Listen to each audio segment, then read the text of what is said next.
This video is actually pretty decent.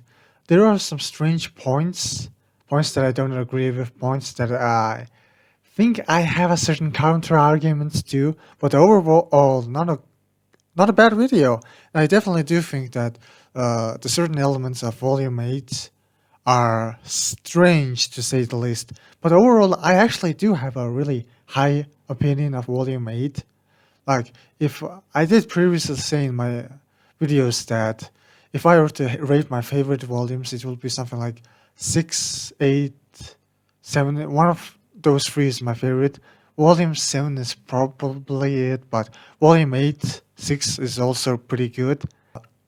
Volume 8 is just so interesting. I mean, no matter how much you want to like Volume 3, and yes, I do admit that Volume 3 is one of strongest suit, is the fact that it starts off as a very goofy comedy, tournament style arc, and slowly turns into like a complete massacre where a bunch of characters die and the characters fight grim. It's still overall a very simple story, a very straightforward story. You know, the bad guys attack, the opponents are taking revenge on the humans, working with working with Salem's forces. It's a very story that's easier to execute than something like Volume 8. Whereas Volume 8, even if I don't think that the execution is perfect, I still think it's relatively a much more interesting story, and it also has many interesting messages and things to say. Regardless of the fact there are some controversial choices the writers and Team RWBY made, I still really like it. I like to think that despite my criticisms and obvious dislike of the direction the show was going, I don't mind it if people like what I don't like. And I like to think that just because I'm being negative, that we can at least respect each other. See, like, this is the strange thing. Like, the video is only starting, but I will have to admit that the points made in this video are pretty decent for the most part. I'll talk about where I disagree, but for the most part, this video actually has like valid criticisms. Unlike about going on a tangent here, but I need to talk about H Bomber's video. And first of all, I do have to say that the biggest problem with H Bomber's video was the fact that he was trying to have his cake and eat it too. Like, you can't complain that RWBY is both safe and controversial at the same time. You can't say, oh, RWBY Volume 2 has racism, but it's safe. But it's also problematic. You can't say that. Those things are not, like, you can like have both criticisms on and on together. And one of the other issues is that he was trying to make it seem so that RWBY is non-original, that takes ideas and steals ideas from other shows, but at the same time, he also wants to criticize the show for having bad execution and executing those ideas badly. I mean, even if you think that the ideas that are badly executed, that bad execution, that rushed execution makes RWBY more original. For example, the Jean arc is different from the Sokka arc because it happens way faster and hits like says what is trying to say in a lesser way. And it's also like makes it so that you have to pay close attention to the story because it's not going to be on the nose like Avatar. It's going to say the points by actions or in a very roundabout or subtexty way where the character says something but the words have a hidden meaning to it, or the characters show how they're better than the opposition side through their action and not their word. One of the biggest problems with people have is that they try to have it both ways. Like, they're trying to have it make it so that RWBY as a show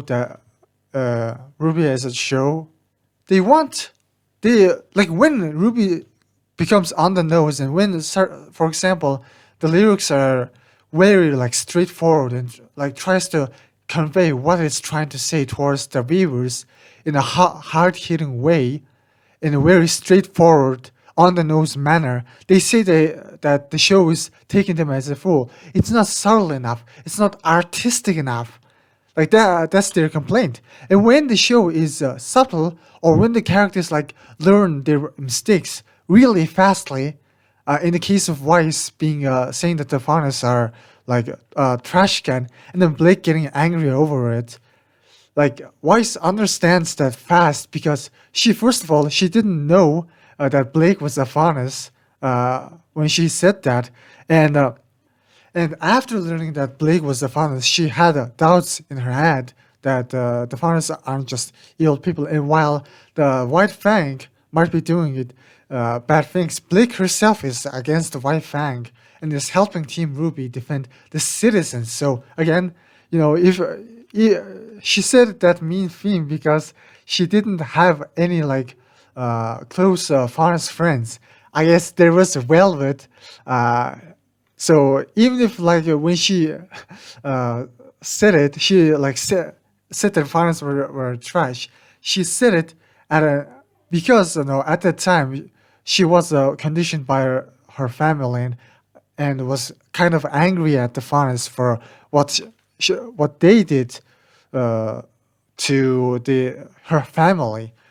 Afterwards, when in Volume 4, she goes back to her home and realizes that the people around her and the people such as Jacques and people of Atlas are just so stuck up and they don't realize that the problems that Pharmacists have or the problems of the Grim attacking Beacon, and they don't really care. She was listening to her father's opinions, and since after Volume 5, she decided that she's going to decide what's right and wrong on her own. She doesn't really have a reason to be racist. That's one thing. And the second of all, Weiss didn't really have that much of a flaw in the first place. Like even if she did say like Florence was like a trash can, it's only because like the most like Florence representation she saw is what Weiss's dad preached to her.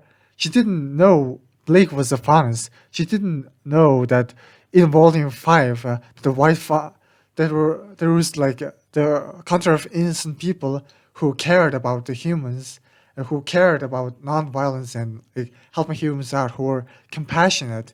So that whatever happened in volume at the finale of Volume 5, where the finances stopped the White Fang, and the White Fang like gave up on trying to blow up Haven. That just kind of changed like everyone's, not including just the finances, but the humans who lived there, whose opinions are honest in a good way. That they aren't just like trying to steal and loot their shit. Like the problem with you have to understand that the problem with or at least the Ruby universe is that they don't have the internet. You can't have like finances like live stream their life and saying that, oh, we're just saying and showing that we're just like you, we're innocent people who just want to live just like you. The world of Raymond doesn't have internet connection, so so Weiss having a good representation of good understanding of the finance people is pretty hard, especially because Blake was trying to hide the fact that she was a finance. So I kind of wanted to talk about that for a bit. I don't know if my arguments are convincing. I think conviction comes with time. Just saying that just because Ruby does certain arcs faster doesn't make it necessarily bad.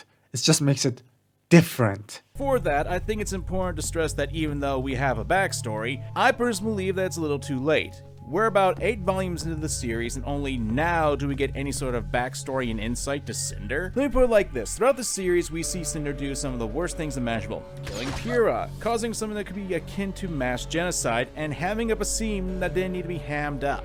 Characters like this, while can be a bit dull, especially when you consider that something in their past must have pushed them into this path of darkness. Cinder's backstory being in Volume 8 makes a lot of sense, considering the fact that she technically wins at the finale of Volume 8, and the fact that a lot of the volume focuses on her to the point she almost becomes the main character.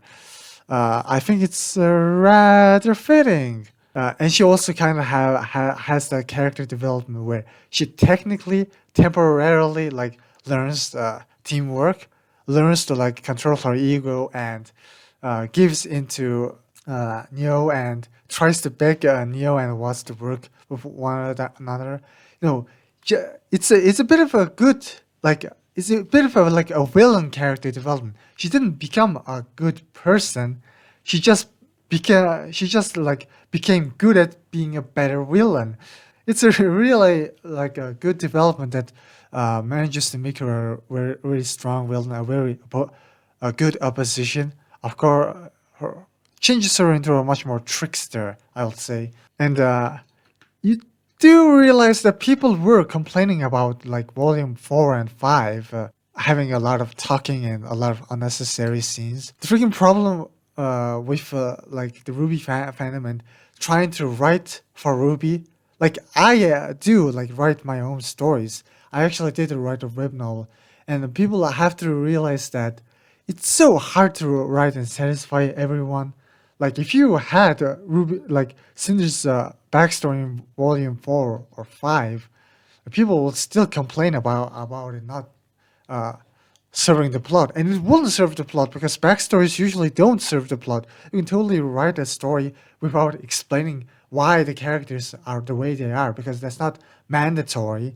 They are the way they are and go. In order to like demonstrate, I can just like talk about my own backstory and why I think the way I do started from right now. But if I do that, it's just going to kill any chance of you watching this video. So I'm not going to do that. But just you understand the problems, right? Like However, having what placing a doesn't help is backstory that we got the here.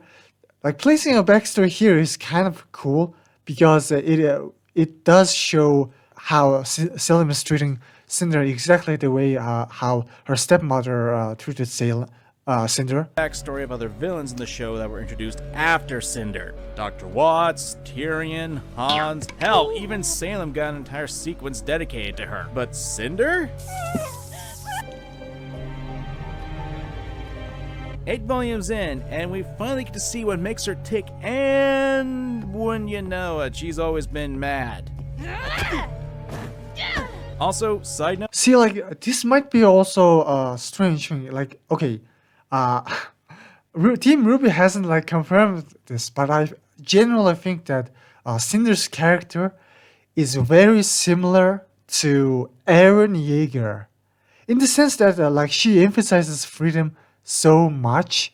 And one of the also like notable things to know is that yes, she had a bad childhood. The foreshadowings of Cinder being a bad person was always been there. She always had this anger. She always had this pettiness that even if like life did like good things happen in life, uh, like she always doesn't focus on those and instead focuses on how people are badly mistreating, and she does get mistreated badly a lot. But I don't know if this is intentional, but Cinder was an unhinged kid, just like how Eren was an unhinged kid. Children are different. Even if you like raise two children in the same environment with the same parents, they're still going to end up being as different people. Of course, I'm not saying like bad influences don't matter. It's just that I think it's a mix of many of those things. I think what's more interesting about this backstory is the fact that I want you to, don't since we had know the way she why.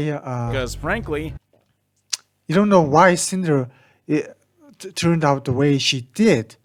Maybe it's because of the fact that she really did have bad influences. Yes, like there was nobody to look up to, nobody to show her compassion. The thing about compassion and love is that if you don't like learn it, it's something that's like I would say is inherently hidden to someone.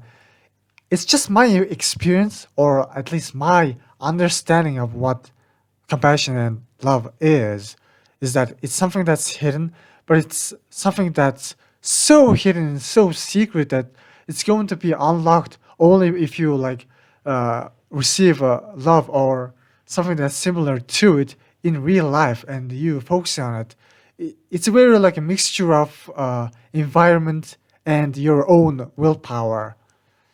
So yeah, things are complicated. I'm saying it just not everything is comes from environment. Saying that we are the our own environment is kind of bullshit because if you like compare Cinder to the Cinderella story of the Disney, you can't just say Disney is a bad story just because it tells children's story. Because in this the story of the Disney Cinderella, Cinderella is also treated like shit, but she always uh, is nice to the animals and to other people. Uh, I don't think that the magical fairy godmother will come and reward those nice behaviors.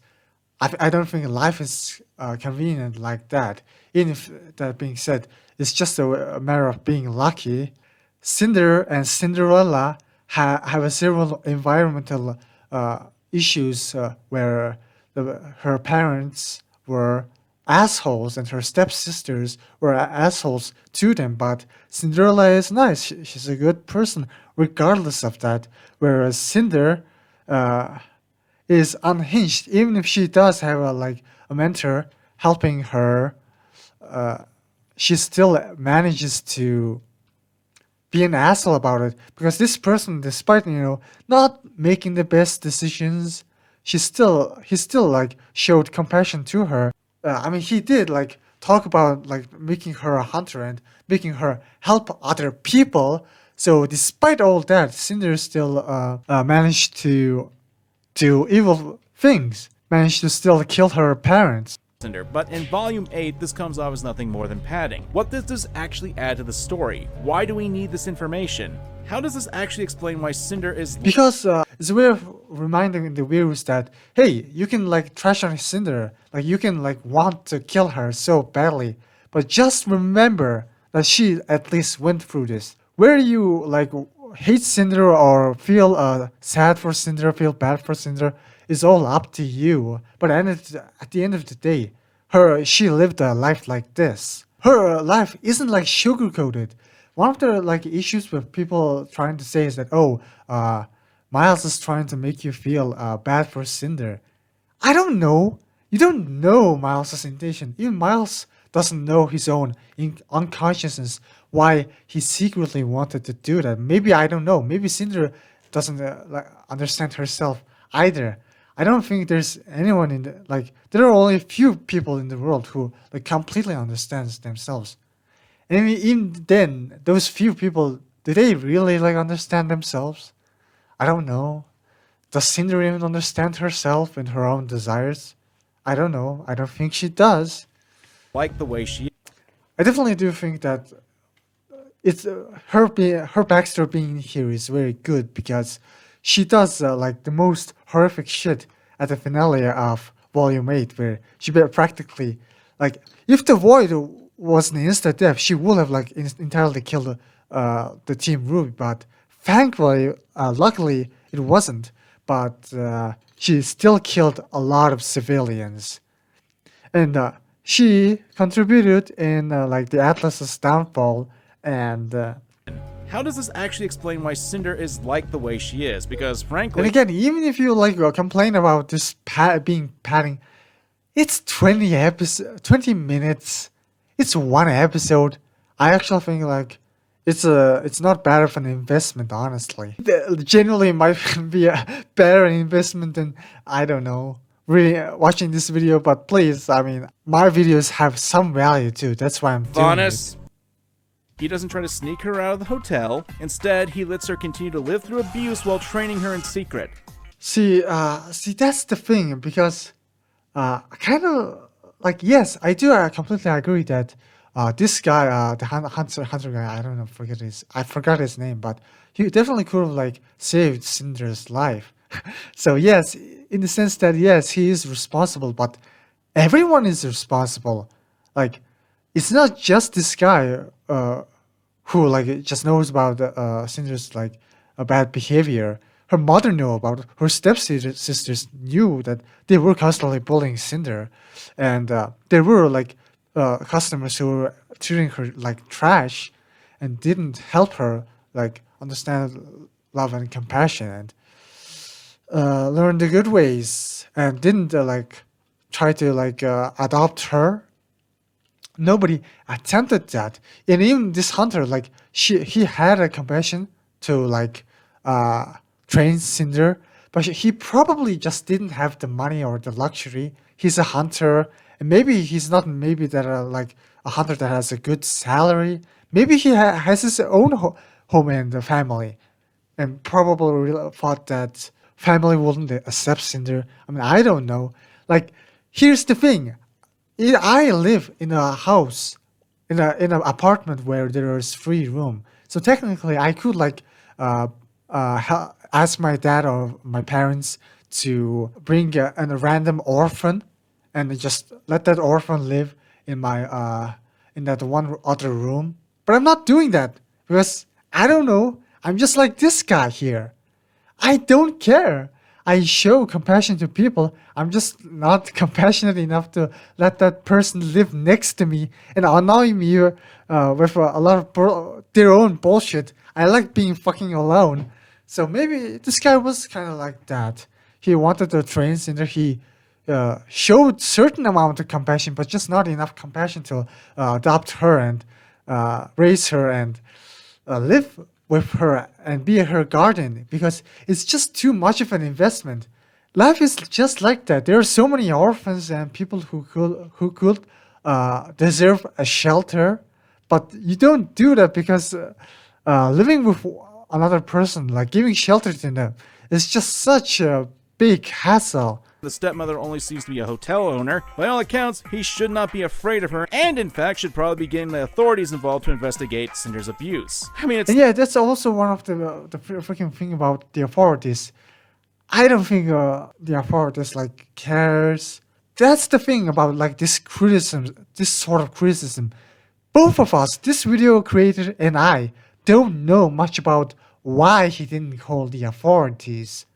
If you ask Miles Luna, he probably would have like made a certain argument. Maybe just the authorities don't care, or maybe in the world of Remnant, family abuse just isn't like easy to solve by hunters, because there isn't like a, like maybe they have a very traditional view that the parents should have full responsibility over their children. So unless like they're killing their children, they're probably like free to do whatever they want to make them whatever they want to do with their children. I don't know. Not like Cinder will snap and kill. Oh. So basically, the weird thing about this guy is that he says that this is like the biggest problem, and I don't see any problems with that. If anything, like he's asking for more RWBY. He's saying that, complaining about this being dragged, and his criticisms of this show isn't really a plot hole. It's more to the fact that he actually wants and desires more answers as to why this guy didn't like adopt Cinder. And yeah, I kind of like understands too. But at the same time, real life has a lot of similar issues. Like, why doesn't the police just adopt every single orphan in the world? Why don't they do that? Why doesn't every police officer just adopt every orphan and like and treat them as their own kid, and take responsibilities? And every time like something bad happens to those children, why doesn't people talk about it? It's kind of like very similar to that. People just don't care. They have their own problems to care. Fucked up. Everyone died because of you. You'd think in those 7 years that a bond would have been made, but we don't really see that. Or at the very least, it's buddy, do you want this backstory to drag? And this is the thing about like criticizing RWBY. You can easily like transform all criticism of I hate RWBY into I want more RWBY. So that's the thing about like hating RWBY.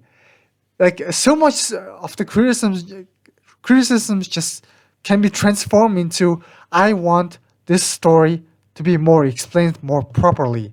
Like H Bomber's video can be like transformed into I want this like John to have a lot of backstory explaining why he knows certain things and why he doesn't know certain things. I want why Weiss's backstory, and I want to know why Weiss end up being a racist. I also want more inner monologues and scenes with Weiss, either like showcasing what's inside her mind, in the saying showing how Weiss became a non-racist, how Weiss became a racist, and how Weiss didn't become a racist. Like, yes, you can like completely like right, add new scenes to RWBY, and it will be amazing. I'm not saying that these people's desire just to see more RWBY is necessarily wrong, but I'm saying that you have to like, instead of making these complaining videos, you need to like make more creative content, and to make your own fan fictions or stories explaining how racism happens, and try to solve it in your own way. You know, we are at the end of the day, Miles, me, everyone else is just all trying to do what they think is right. You know, I'm making this direct video where I talk to the audience without a script, and I want to understand RWBY. I want to understand RWBY more, and I want to understand racism more. I want to understand Cinder more. I wanted to understand why people like Salem, why people like Cinder exist in real life. Bare minimum with the head padding, you'd think there'd be other roads for roads to take. Yeah, I know, I understand you, but at the same time, you said it will drag, and I will understand that this will drag. If you like you can keep adding Cinder's story, and at that point, why not just make a new series called Cinder Fall? You know, just make an entire new RWBY fanfiction focused entirely on Cinder's life. That will be really cool. I will fucking read that in my spare time. Yay! Oh yeah, tell a 10-year-old kid that they'll have to endure this kind of torture for years. That's a smart thing to do. Yeah, it's just like what I said. The reasoning isn't explained. This is just my head canon. I know that, but at the same time, it's such a relatable problem that I kind of figured maybe he just doesn't care and doesn't bother to like raise Cinder and have her be her companion. Maybe he thinks that if he adopts Cinder, makes her go on adventures with him, it's going to endanger her life.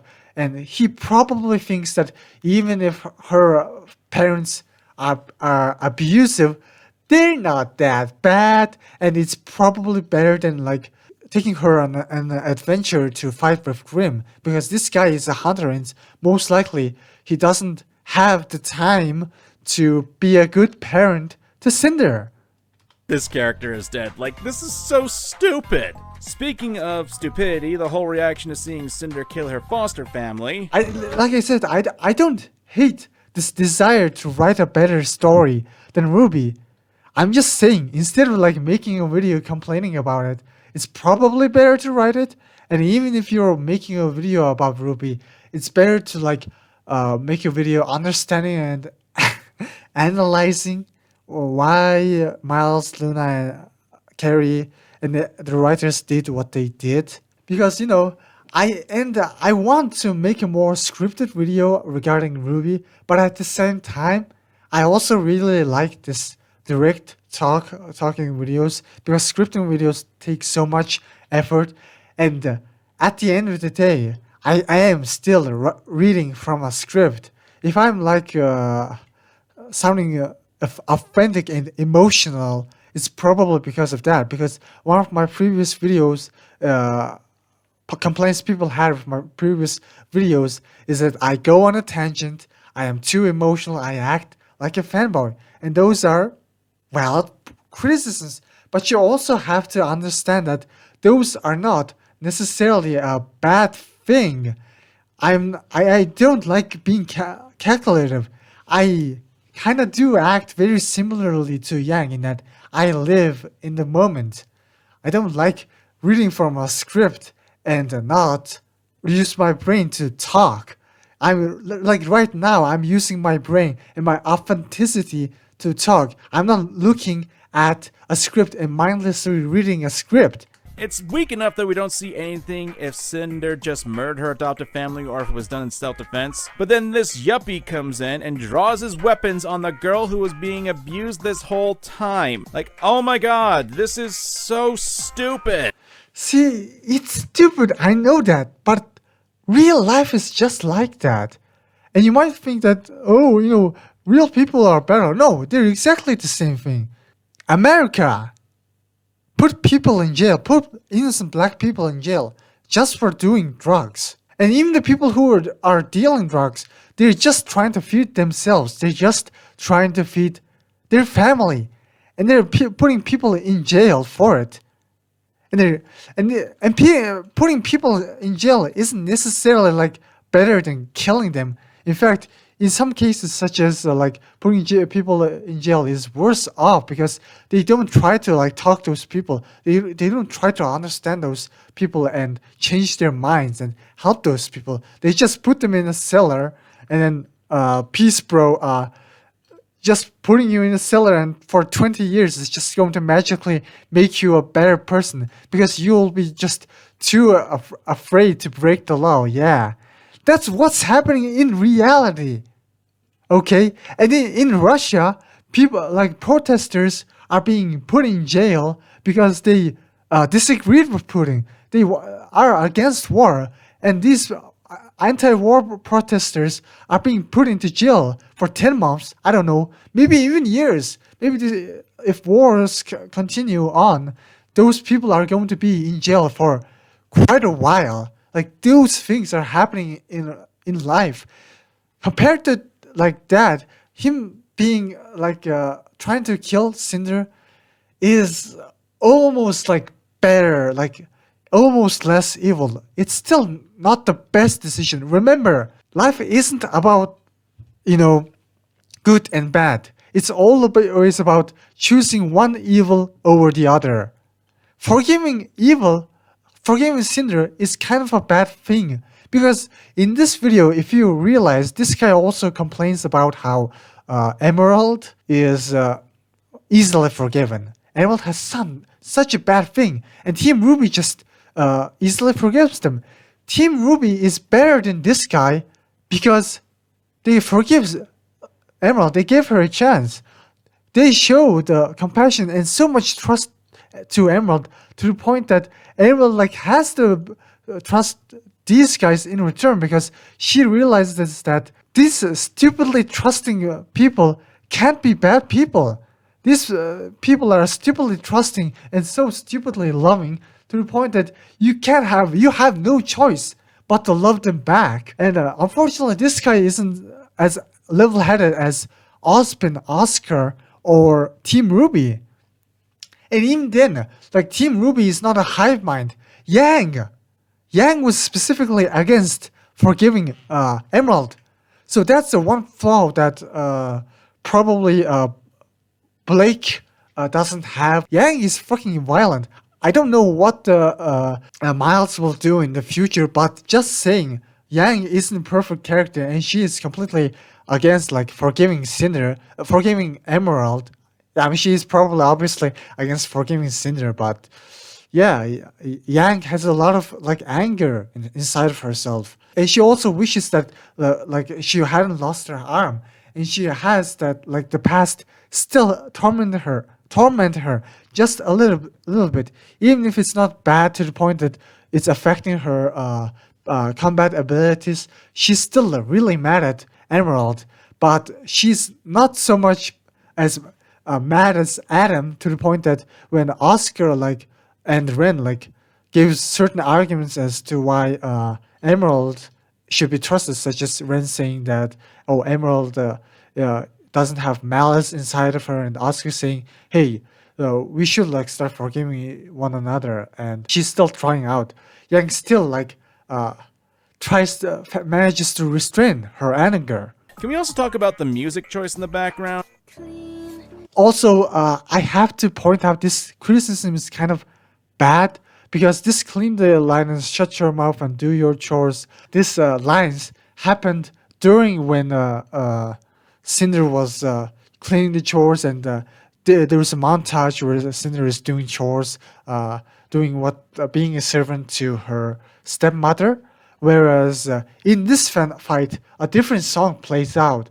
You know, I'm going to like you can just search it on the internet like dun dun dun dun dun dun dun dun dun dun. Like that song like plays in the background during the fight, not this song. If this song played during the fight, that will be really bad. But I think you kind of like made a little bit of weird criticism there, but I don't think you made it this as an intentional shitting. I just think you just made an error. Yeesh, I can tell that the writers really wanted there to be sympathetic backstory for Cinder, but come on, that's way too on the nose. No one said that you should think. This is a case where if So like that's the weird thing about being on the nose and being subtle.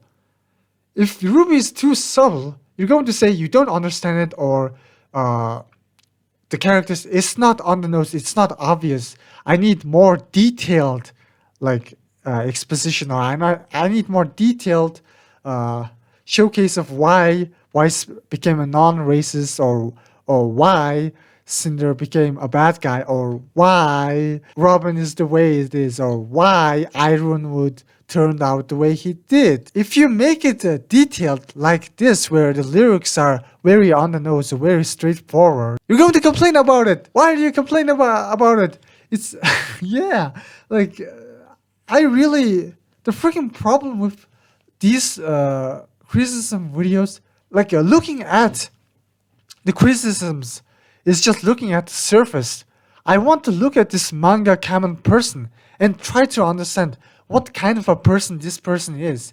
And this kind of person has a little bit of a problem of complaining about reality and how things are. Don't do that. Like, I get that you want more deeper art, but complaining about it isn't going to change anything. Like when Volume 4 and 5 was airing, people complained the shit out of it. And I generally do think certain valid criticisms is probably what Miles and the creators probably understood that. And I think they fixed quite a bit of things in Volume 6, 7, and 8. But they're still like restricted to the laws of reality. And they still can magically make something that's both subtle, but both that like makes you understand. You kind of need to be like meek and open-minded and very perceptive to understand stories or understand life itself. You need to be in a meditative mind. You need to be throw away your biases, your judgments. Try to be this open. Like, try to be in the present moment. Try to observe RWBY, not just RWBY. Try to observe everything that's happening in this present moment, and try to be this very open. Like, throw away all the doors, throw away all the judgments and the good ideas of good and bad, and try to understand. Understanding is going to like free you. And I did try to understand RWBY, and I think I kind of do.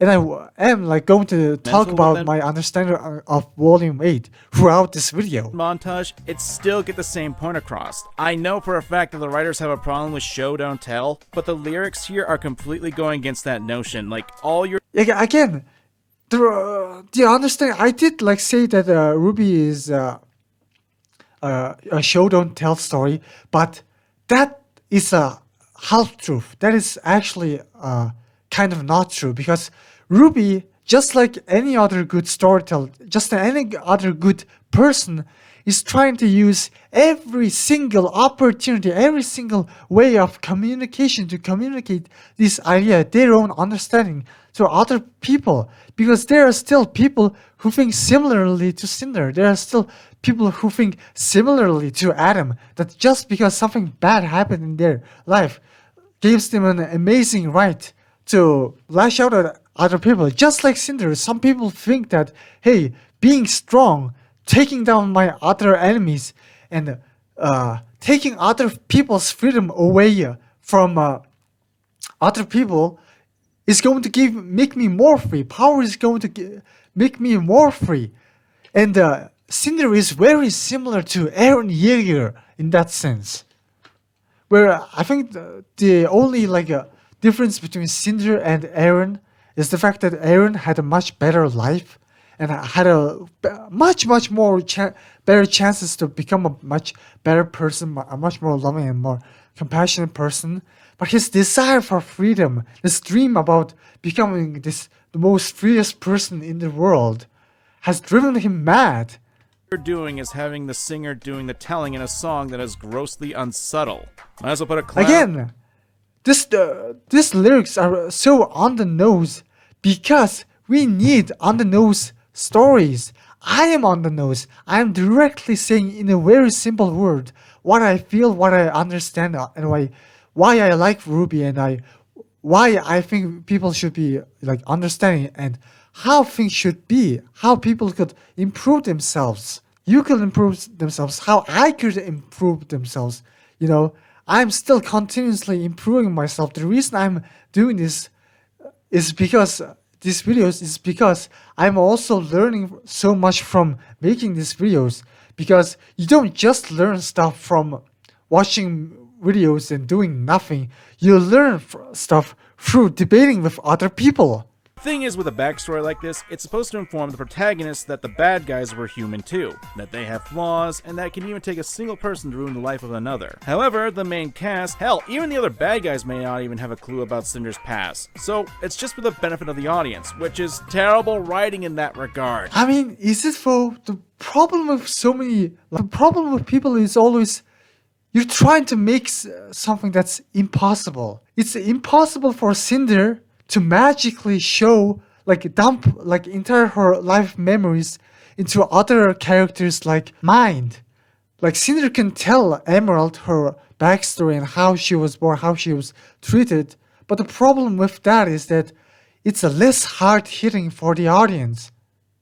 And it's less hard-hitting than us actually seeing Cinder's backstory right away. The good thing about this backstory is that it's not a tell. It's a show, technically. I really don't think there are any better ways to do this humanly. Miles could have... maybe there are a few better ways. I don't know. But it's hard to do improve this backstory. If you try to keep add-ons on it, it's going to drag. If you make it so that Cinder says her backstory to Emerald, which will improve Emerald and Cinder's relationship, but that will ruin the show don't tell aspect of this backstory. It's so hard. You can't have the laws of nature is literally not allowing for all of this to happen. We are restricted by the gravity of reality. Okay, if you ask me to rewrite Cinder's backstory and make it better, that's going to be a nightmare, because I think it's very good, and trying to make this very thing good into a very, very, very good thing is really, really hard. That Cinder acts exactly like the person who tortured her as a child. We don't even see her develop the logic or goal of wanting power because she had accomplished what she set out to do, to be free. Why does she want more power? Yeah, I kind of did kind of explain that, because why wouldn't she? Power to her is freedom. Because if Cinder explained why she wanted power, freedom, it will be on the nose. But I guess if you are really, really creative, you could do a better job. But it's hard. I think that one of the things that manages to this backstory does is it shows Cinder. It shows her having a chance to be a better person. And it shows how bad. First of all, she had bad influence, but she had. Remember, life is never always suffering or bad influences. There's always some good, and there's always some reason to do good and have understanding. She met a good person, and she did have a chance to have a better life and be a hunter, just like Ruby, Yang, Blake, or anyone else. But she didn't choose it. Remember, at the end of the day, even if she had a bad choice, it's still her decision. So it showed that her life was both bad and had some good in it. But at the end of the day, she still chose the bad. And it also kind of shows that after she became a criminal who killed a hunter, she really had no way to go back. If she didn't join, I don't know, a criminal society, she probably would have been weeded out and sent to jail and be captured.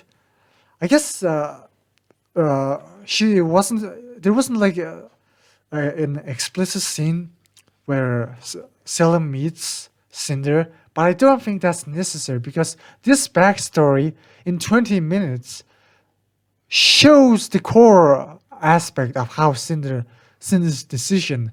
She had a good bad life. She had a chance to be a good hunter just like Ruby is, but she chose revenge. She chose her wild desire of freedom and power. She wanted to get back at the people who treated her badly. She wanted to destroy her enemies. She wanted to destroy 80% of her enemies.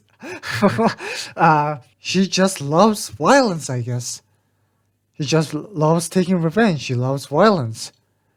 And the other guy also didn't try to understand or communicate with Cinder, but still also had compassion for Cinder. The other guy wasn't compassionate enough to help Cinder, but he also wasn't cold-hearted enough to kill Cinder, the criminal, the bad guy. So he was a total colossus failure. But a lot of people are like that. Her wanting more power is kind of a duh aspect because in real life, power is very similar to freedom. Because that's why do people even want to become rich? Why do people want more power? It's because really they don't want their freedom to be taken away. They don't want death. They don't want to lose to death. They don't want. They want to do whatever they want. If you have money, you can travel to where you want. You can do whatever you want to other people. It's freedom. Power is freedom. Something Power gives you great external freedom. going on in my Money gives you external freedom in this world. In Ruby's world, maiden powers give you a lot of freedom. Freedom to fly, freedom to not die to outside attacks, freedom to do whatever you want to other people. I also didn't really care for the callback to Cinderella. Again, way too on the nose. Especially considering that a lot of the other characters don't actually have backstories that are related to their source material. Why is that a complaint? If anything, Cinder is unique in that. That just kind of makes Cinder unique in that aspect. This is kind of the same problem with a lot of critic versus enjoyer type of mentality. It's just that people keep saying I'm making bad arguments. I'm sorry, okay. This is the best that I could humanly manage. This is just how I am in the present moment. I guess I might make better arguments 3 years in the future. I don't know that. Currently, all I'm saying is that when a criticizer and I look at a cup of water, I say, oh, the cup is half full. And the other person the criticizer says, oh, the cup is half empty. Him and I watch the same show. Volume 8 is the same show. And I even several times agree with a lot of his points. But the difference is that I come out of the experience and say, wow, Volume 8 was such a great experience, full of deep messages and certain very entertaining moments and very strong emotional moments and very emotional characters and very strong political messages and where the characters did a very made very hard decisions. Enough, while I'm okay with the idea of semblances evolving, I do wish there was this thing called set up. Like, maybe in previous volumes we have a scene where someone explains that semblances have the uncanny ability to change or such with the user in their life. Something I honestly have no complaints about it. I mean, it's kind of one of those things where even in story, even if it doesn't have a foreshadowing, there's a reason for it. Like previously I said in the movie that not everything have to be foreshadowed or foretold. Because, we can't have new things, apparently, without or foreshadowing. The most important thing about semblances evolving is that it doesn't contradict anything. First of all, they were kind of like wishy-washy about semblances. And even Professor Port and the others and the World of Remnant didn't really go super detailed into it. Since that semblances evolving is such a rare thing, you can even consider it something like Crow's semblance evolving towards the end, where he stopped the bomb from sliding. Like that could just be him discovering his hidden capabilities of his semblance. So maybe it's kind of hard to even call that like an evolution. And it's such a semblance evolving is such a rare thing that it's like in story it's justified for not being foreshadowed, because I mean, who would foreshadow it? Nobody knew that something like this could exist, and you all know that the internet connection doesn't exist in the world of Remnant. So naturally, the people's ability to share information isn't really great. And even if they did share it, it's just going to become something like a folklore, end up something like a folklore or a gossip. So it makes it so that it's forgotten. I mean, think about it. Like, how many times did someone's semblance ever evolve in the story of RWBY? Only like Wrens and Crows, if you count this. But does this even matter? And if something like a hardcore emotional trauma is something that's going to create an evolution, then it's all the more reasons for why normal people's semblances don't evolve, I would say. And even if this contradicts previous things, I just think semblances evolving is so cool to the point that I don't care if it contradicts previous things. It's just much better to have semblances evolving rather than it being rather than the writers like sticking to the rule they previously set up just to not piss off the audience. I like new things. And sometimes I think choices that do contradict the past a little bit is better, so long as that choice is a really good choice that needs to be done. We're gonna make RWBY even worse than ever before by making her seem more incompetent. Did Penny just figure that out before you did? I mean, yeah, it's kind of weird why they decided to make other characters know more about her semblance than she does. Doesn't even have any story justifications. Actually, Just like the weird criticism that I kinda agree with. Why does Penny know more about that? It's kind of weird, but at the same time, I don't think it's not a big problem at all, because it's kind of like similar to certain things in real life. For example, let's say I started dancing. I don't know what's happening in my body and what my brain is doing, electricity doing what the hell is happening when I dance. But if a certain like robot that knows a lot about semblances in the human body analyzes my movements and says like my brain is like throwing out lightnings like this, that's why you're moving like this, and if they say something like that, then I'm going to be like flustered, like, whoa, really? I didn't know that. It's kind of like similar to that. So that's why I don't have much of a problem with it. It's something that's not an actual problem if you really think about it, because just like how people find something such as self-defense or fighting or running and jogging as something so natural that they do that they don't even think about it. Again, it's very similar to that.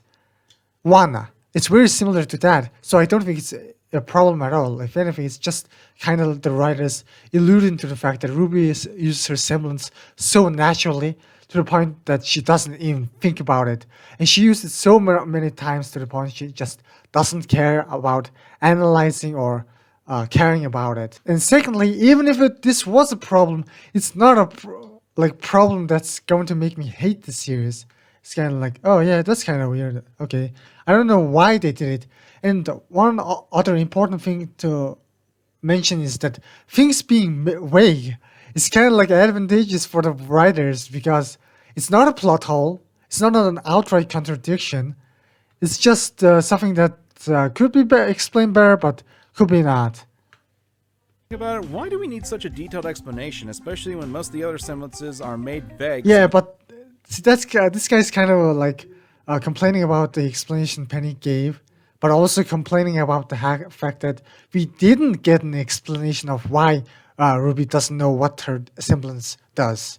The audience doesn't go, What has science done? That's like going the back issues a with couple complaints. volumes, there's the Maria fight, where she was able to use her semblance even though her aura was broken. And we're talking about volume 8 here. Wait, was that her semblance? I thought that was her weapon. That Amity Tower was ready to launch. You just said I mean, to be that. fair, it's only like, to lure out I mean, once. correct me in the good. comments if I'm wrong, but I think Yang only speculated that Iron would lie. Iron didn't himself confirm that it was alive. Pennystadt himself is like one of the world's greatest like inventors and programmers, so naturally his input was needed, and him like working directly on it like probably increased the speed. I don't know why Iron just didn't ask as Pennystadt to like fix the Amity Tower.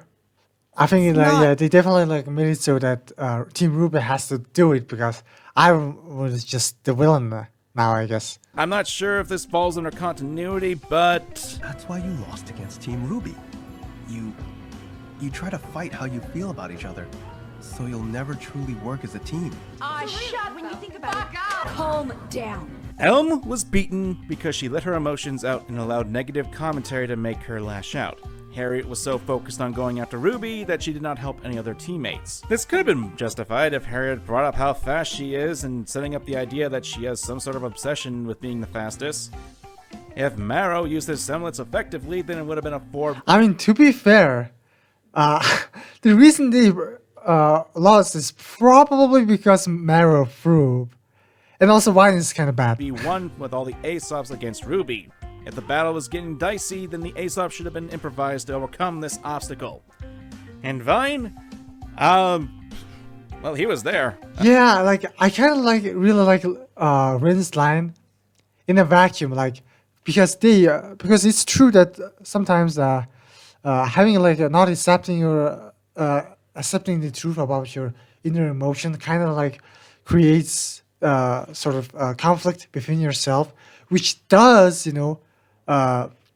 affect how you fight and how you behave, because mental health is related to the outer body. He would have been perfect But fighter against the him. He was how the actual fight goes, BT claws! with how the Aesops versus Ruby fight went. Stuff like how the Aesops apparently flip personalities. The fact they seem to do stupid things, like how Marrow didn't use his semblance right at the start to stop. I mean, yeah, but it's more like the fact that Mara really just didn't want to win the fight. He also like had like a good opinion of Team RWBY and actually kind of thought that Iron was just kind of being weirded out. So it's not an actual like problem with the fight. If anything, considering that how Volume 8 confirmed that Mara was holding back, like how Harriet did point out in the fight, because he easily like could have done a lot better in the fight. Stop the fight, or how If he Vine wanted couldn't have to. used his power. It's just that he really just didn't want to like arrest Team RWBY and actually didn't think that he was fighting for a good cause.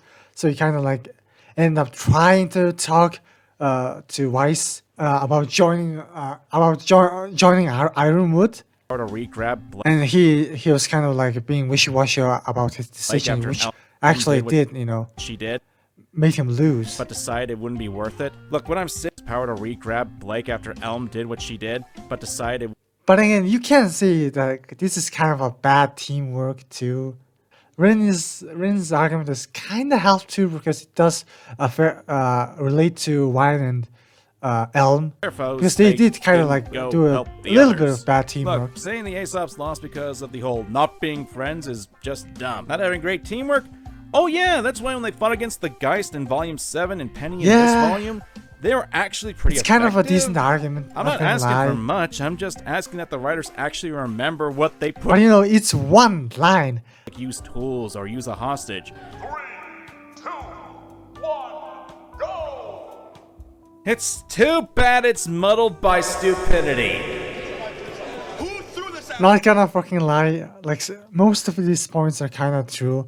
If anything, I actually kind of want to add on to this complaint about how the Hound attacked Ruby and beat her up beat her up with one punch, despite the fact that Ruby had her aura up, and also Ruby was also meditating me? So, during that section. not only are Yang, Ren, and Jean trying to fight this thing on top of these hover bikes or whatever, which severely limit their mobility and attack. I mean, okay, this complaint is kind of weird. I think this is the like weird complaint that he did. But whenever the Grim Doesn't make sense because you do realize that the giant Grim is like taking Oscar away and they are chasing them. If they ran on feet, they wouldn't be able to catch up to it. hover bikes or whatever, which severely limit their mobility and attacking ability. But whenever the Grim uses Oscar as a shield against one of them, none of them try to attack from the other angles. Wait! It's using Oscar as a shield! There's even a point where Yeah, this is like picture evidence as to why Yang this kind of has a fight kind of bad. Like I kind of like the Hound as a concept, but the problem is that the fighting wasn't actually really good. Wasn't good. It was kind of bad actually. Like how the actual fight went. It would be more better if the Hound showed up, like screamed and like called a bunch of Grims, and when like Yang, Ren, and John were separated into fighting the Grims, the Hound attacked and beat the shit out of Oscar, grabbed him and ran away. And only after like this guy like created his wing and started flying did Yang and Ren noticed that Oscar had been taken away, and they kind of like managed to like defeat the Grims and go after the flying Hound. clear shot at the That probably would have been better. damn thing's back while it's Again, using Oscar I'm as a not shield I'm not a against fucking. Ren. What the hell I'm are not you going to like. doing? I'm going to give this guy to Shit. him. Kick it! Bite its ass! It's a really Give funny way do to do it, but I just don't think it's something. like Well, a that- good excuse to like shit on the entire Didn't volume. stop Ren from hitting it. Now, you may be saying that I'm nitpicking. Okay, I disagree. but maybe you're right. But you can't defend the fact that when the damn thing was transforming, these three did nothing! Yeah, it's kind of one of those things where, we were grossed out and we were kind of shocked, but you guys were fighting against Grim for the entirety It of, doesn't even- like, what, 2 years It at doesn't have this Oscar in its point? hands anymore when it's transforming, and the three are just watching Yeah, like 2 years happens since the start of Volume 1 to Volume 8, so it sprout wings. I don't care if the group was in shock of this. and Yang herself has been like fighting against Grim for quite a while now. John is a novice, definitely, but Ren and Yang, you guys are experienced Their fighters. friend is Come in on. danger and they're doing nothing. Shoot the damn thing. Clobber it. It's Break really its bad. legs. The Grim drops Oscar, so it's no longer able to use him as a shield. It goes through this slow, painful transformation. that It's visibly good. leaves It's it good helpless. criticism. It sprouts paper-thin This guy delicate isn't like wings. H-Bomber, where H-Bomber was trying to bite more than he could chew. This is Slowly- just him like compiling all the Volume 8 criticisms. I don't think these criticisms alone will make Volume 8 bad, but rears back and it's definitely a spreads them problem. to show them off. and the team, half of whom have precision-ranged weapons, don't think to do anything at all with it? No one said that you should. Yeah, that's a really funny. Wait, I really like that. Also, editing. can I say that this is really, really dumb? Like the whole Oscar thing. At the end of last volume, there was no way to know if Salem was going to be able to get to him first before Team RWBY. But that idea was immediately shot down with RWBY somehow finding him in the first episode. Well, glad all that tension was made for nothing. Oh yeah, they kind of did easily found him, huh? Right. Positives. I like Fiora, the... I mean, come on, there are a lot of positives to it. I mean, granted, this guy just didn't like how Ironwood's character turned out. I kind of like it.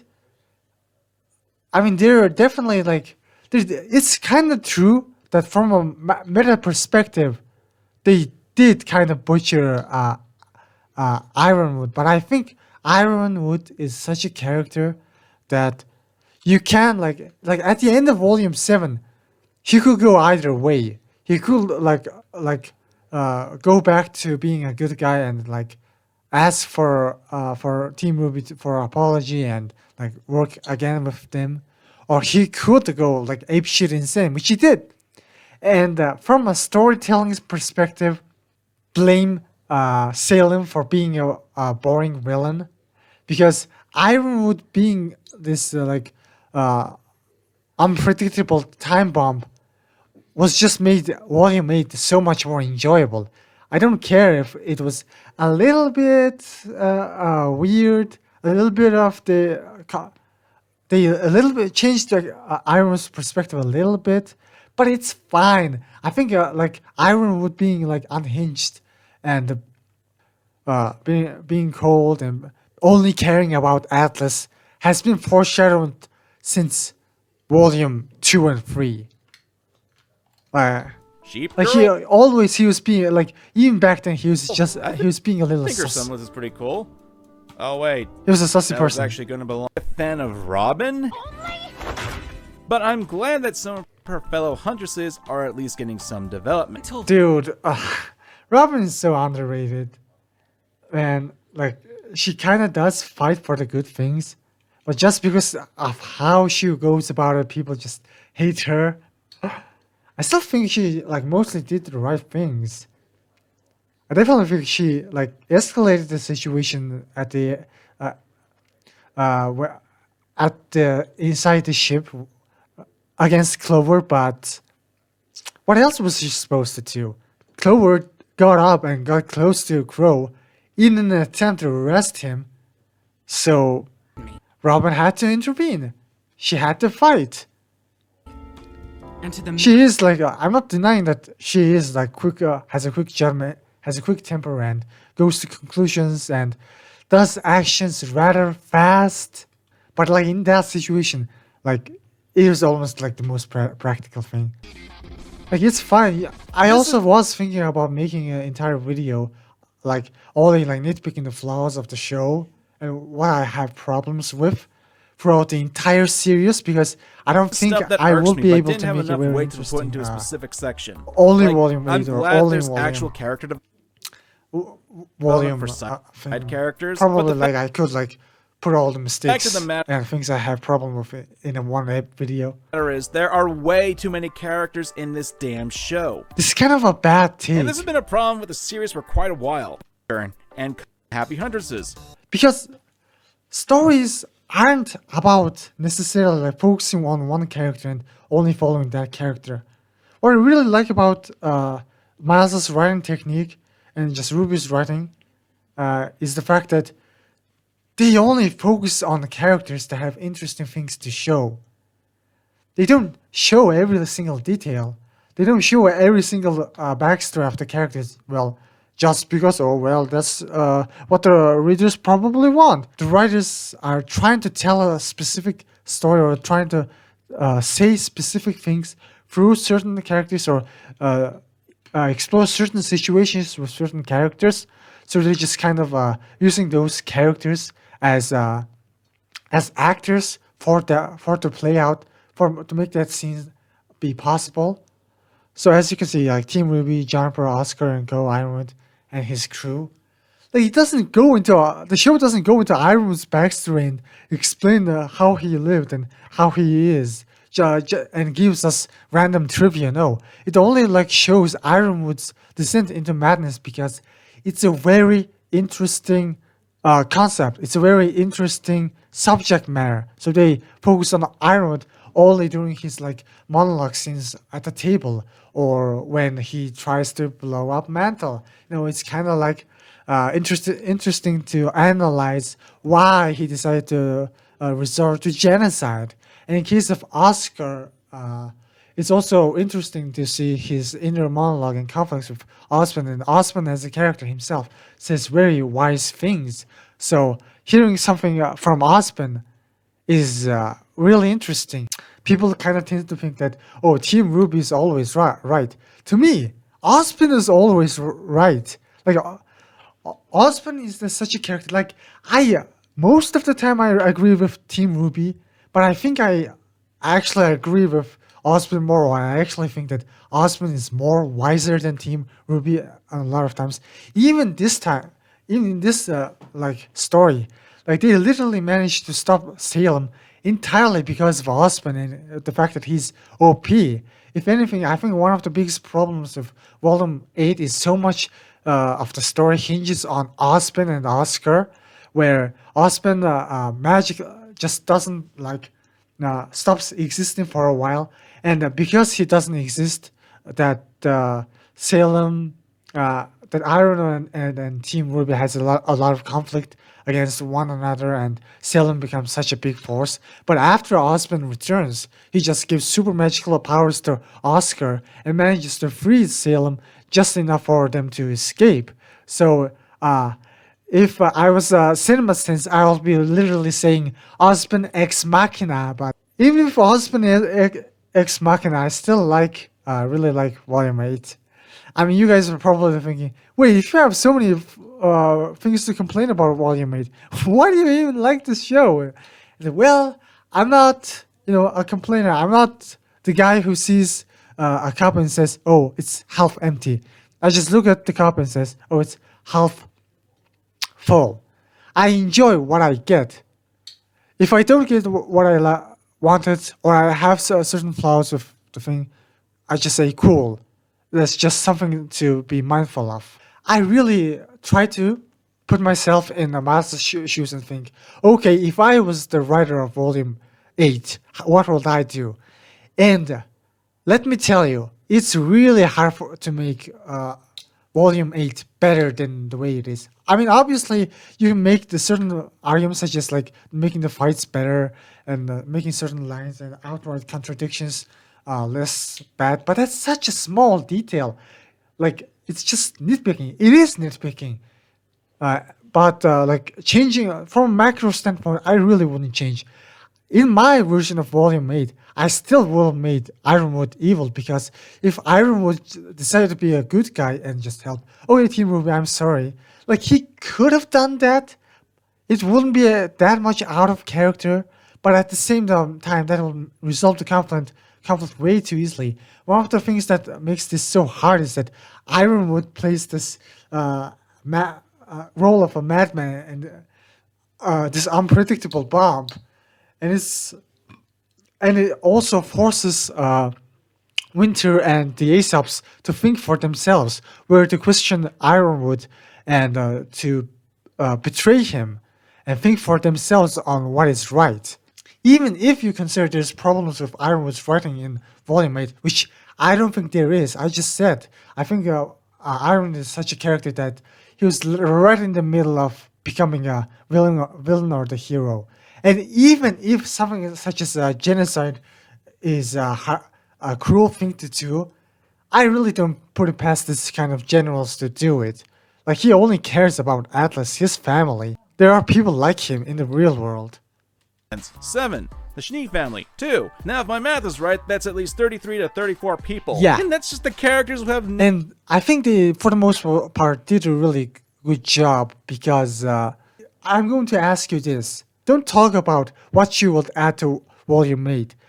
Tell me what you would removed from Volume 8. And I will dare you say you, I will disagree almost on every occasion on what you would consider removing, because Volume 8 is just like I said, almost every volume of RWBY is such that you can keep adding more and more details to it, but it's so hard to like remove stuff. Like a Weiss talking to her mother is a really cool scene. Whitley helping Weiss out and being super knowledgeable about computer and technology and information and having good ideas is a really cool thing. It just shows that Team RWBY are just fighters. They're not really the most brightest bunch when it comes to technology or planning or or using technology or using computers. Junior and Yang also has very interesting like arguments about like feeling inferior and also trying to like fight Salem. That's cool. Iron and it's cute. True, it's very interesting to see Ironwood's psychology. The prison is also very interesting showcase of Robin talking about her backstory, Crow, and them bonding. That's super cute. And Happy Huntress also has very interesting things to say about Mantle and the Furnaces. The villains also very interesting. Names and speaking roles. I'm not saying it's impossible to have a large cast of characters, but much like the show we've seen in the past, the show has a tendency to make superfluous characters, and it really hurts the show, in my humble opinion. Yeah, but like whenever they focus on a character, it never feels like superfluous. Like they focus mostly on John in Volume 1, mostly because John legitimately was a much more interesting character than RWBY. There's much more chances to do interesting stuff with John rather than RWBY, because John is such a flawed character who has inferiority complex, who's weak, who's a bit of a dunce. So those flaws needed to be corrected out before the story continued. That's why John became the main character of Volume 1 and possibly Volume 2. Fun thought experiment, and one you probably heard before: the Fat Man problem. Again, it's kind of I don't even want to talk about this. It's kind of a really bad argument. Basically, what he tries to argue is that what do? Do you throw the Fat Man into a train track to stop the train and save the people on the train? But that's a bad analogy. The Fat Man is indeed trained with probably a hero, and the world is trying to fail him. Let's go. Just can't do it and let the workers die. Now, if you have any idea on how this translates to RWBY, this idea sounds familiar with what started up in Volume 7 and into Volume 8. Salem, the big bad of the series with the really stupid hair, get that off your frickin' head already, is flying into Atlas airspace with a huge whale Grimm, an army of Grimm at the ready, and some very terrible fashion sense that seems to be spreading amongst the entire crew. Ironwood is the person on the flyway and realizes that there's no way to save everyone with the amount of time that they have, and thus his plan was to have the city of Atlas fly up and out of Salem's path and leave Mantle behind, because if he doesn't, he'll likely lose both. I really just have to say, have to gush how good the Yang's body language is. Mantle behind, because if people keep saying about how the directing isn't great. Then, man, look this fucking Yang go. Now, you can clearly say from her moments what she's talking about. Why is this a problem? It's because of how the writers wrote this entire situation. Normally, when it comes to these kinds of decisions, we like to see the heroes overcome the impossible odds. The best example that comes to mind is the issue is that if Iron decided to be okay, let's work together, Team RWBY, is that it's kind of creating a bad story. So kind of a boring story. So Iron kind of had to take the bullet, but at the same time, I think the foreshadowing was done so well. They were a weird. They made Ironwood really weird in the Volume 2 and 3, where there were some clear flaws that Ironwood had. It was from all the way from of Ultron, Volume 2 and 3, that he mostly cared about Atlas, and he had this great pride of treating Atlas as the savior of humanity. And Ironwood himself said a very dicky line. His first line, in fact, was about how he would totally shot Crow if he was one of his men.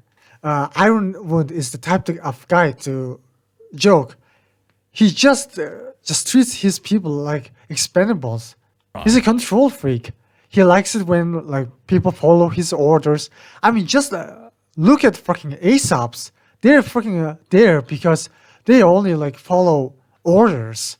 If anything, Team RWBY kind of beating like. I kind of wish like Ren confirmed this where Ren says something like, oh, you know, Ren or I don't know, maybe Yang says something about, oh, no wonder we beat you. You're considered the Aesop's only because you're Ironwood's pet soldiers, not because you're necessarily the strongest.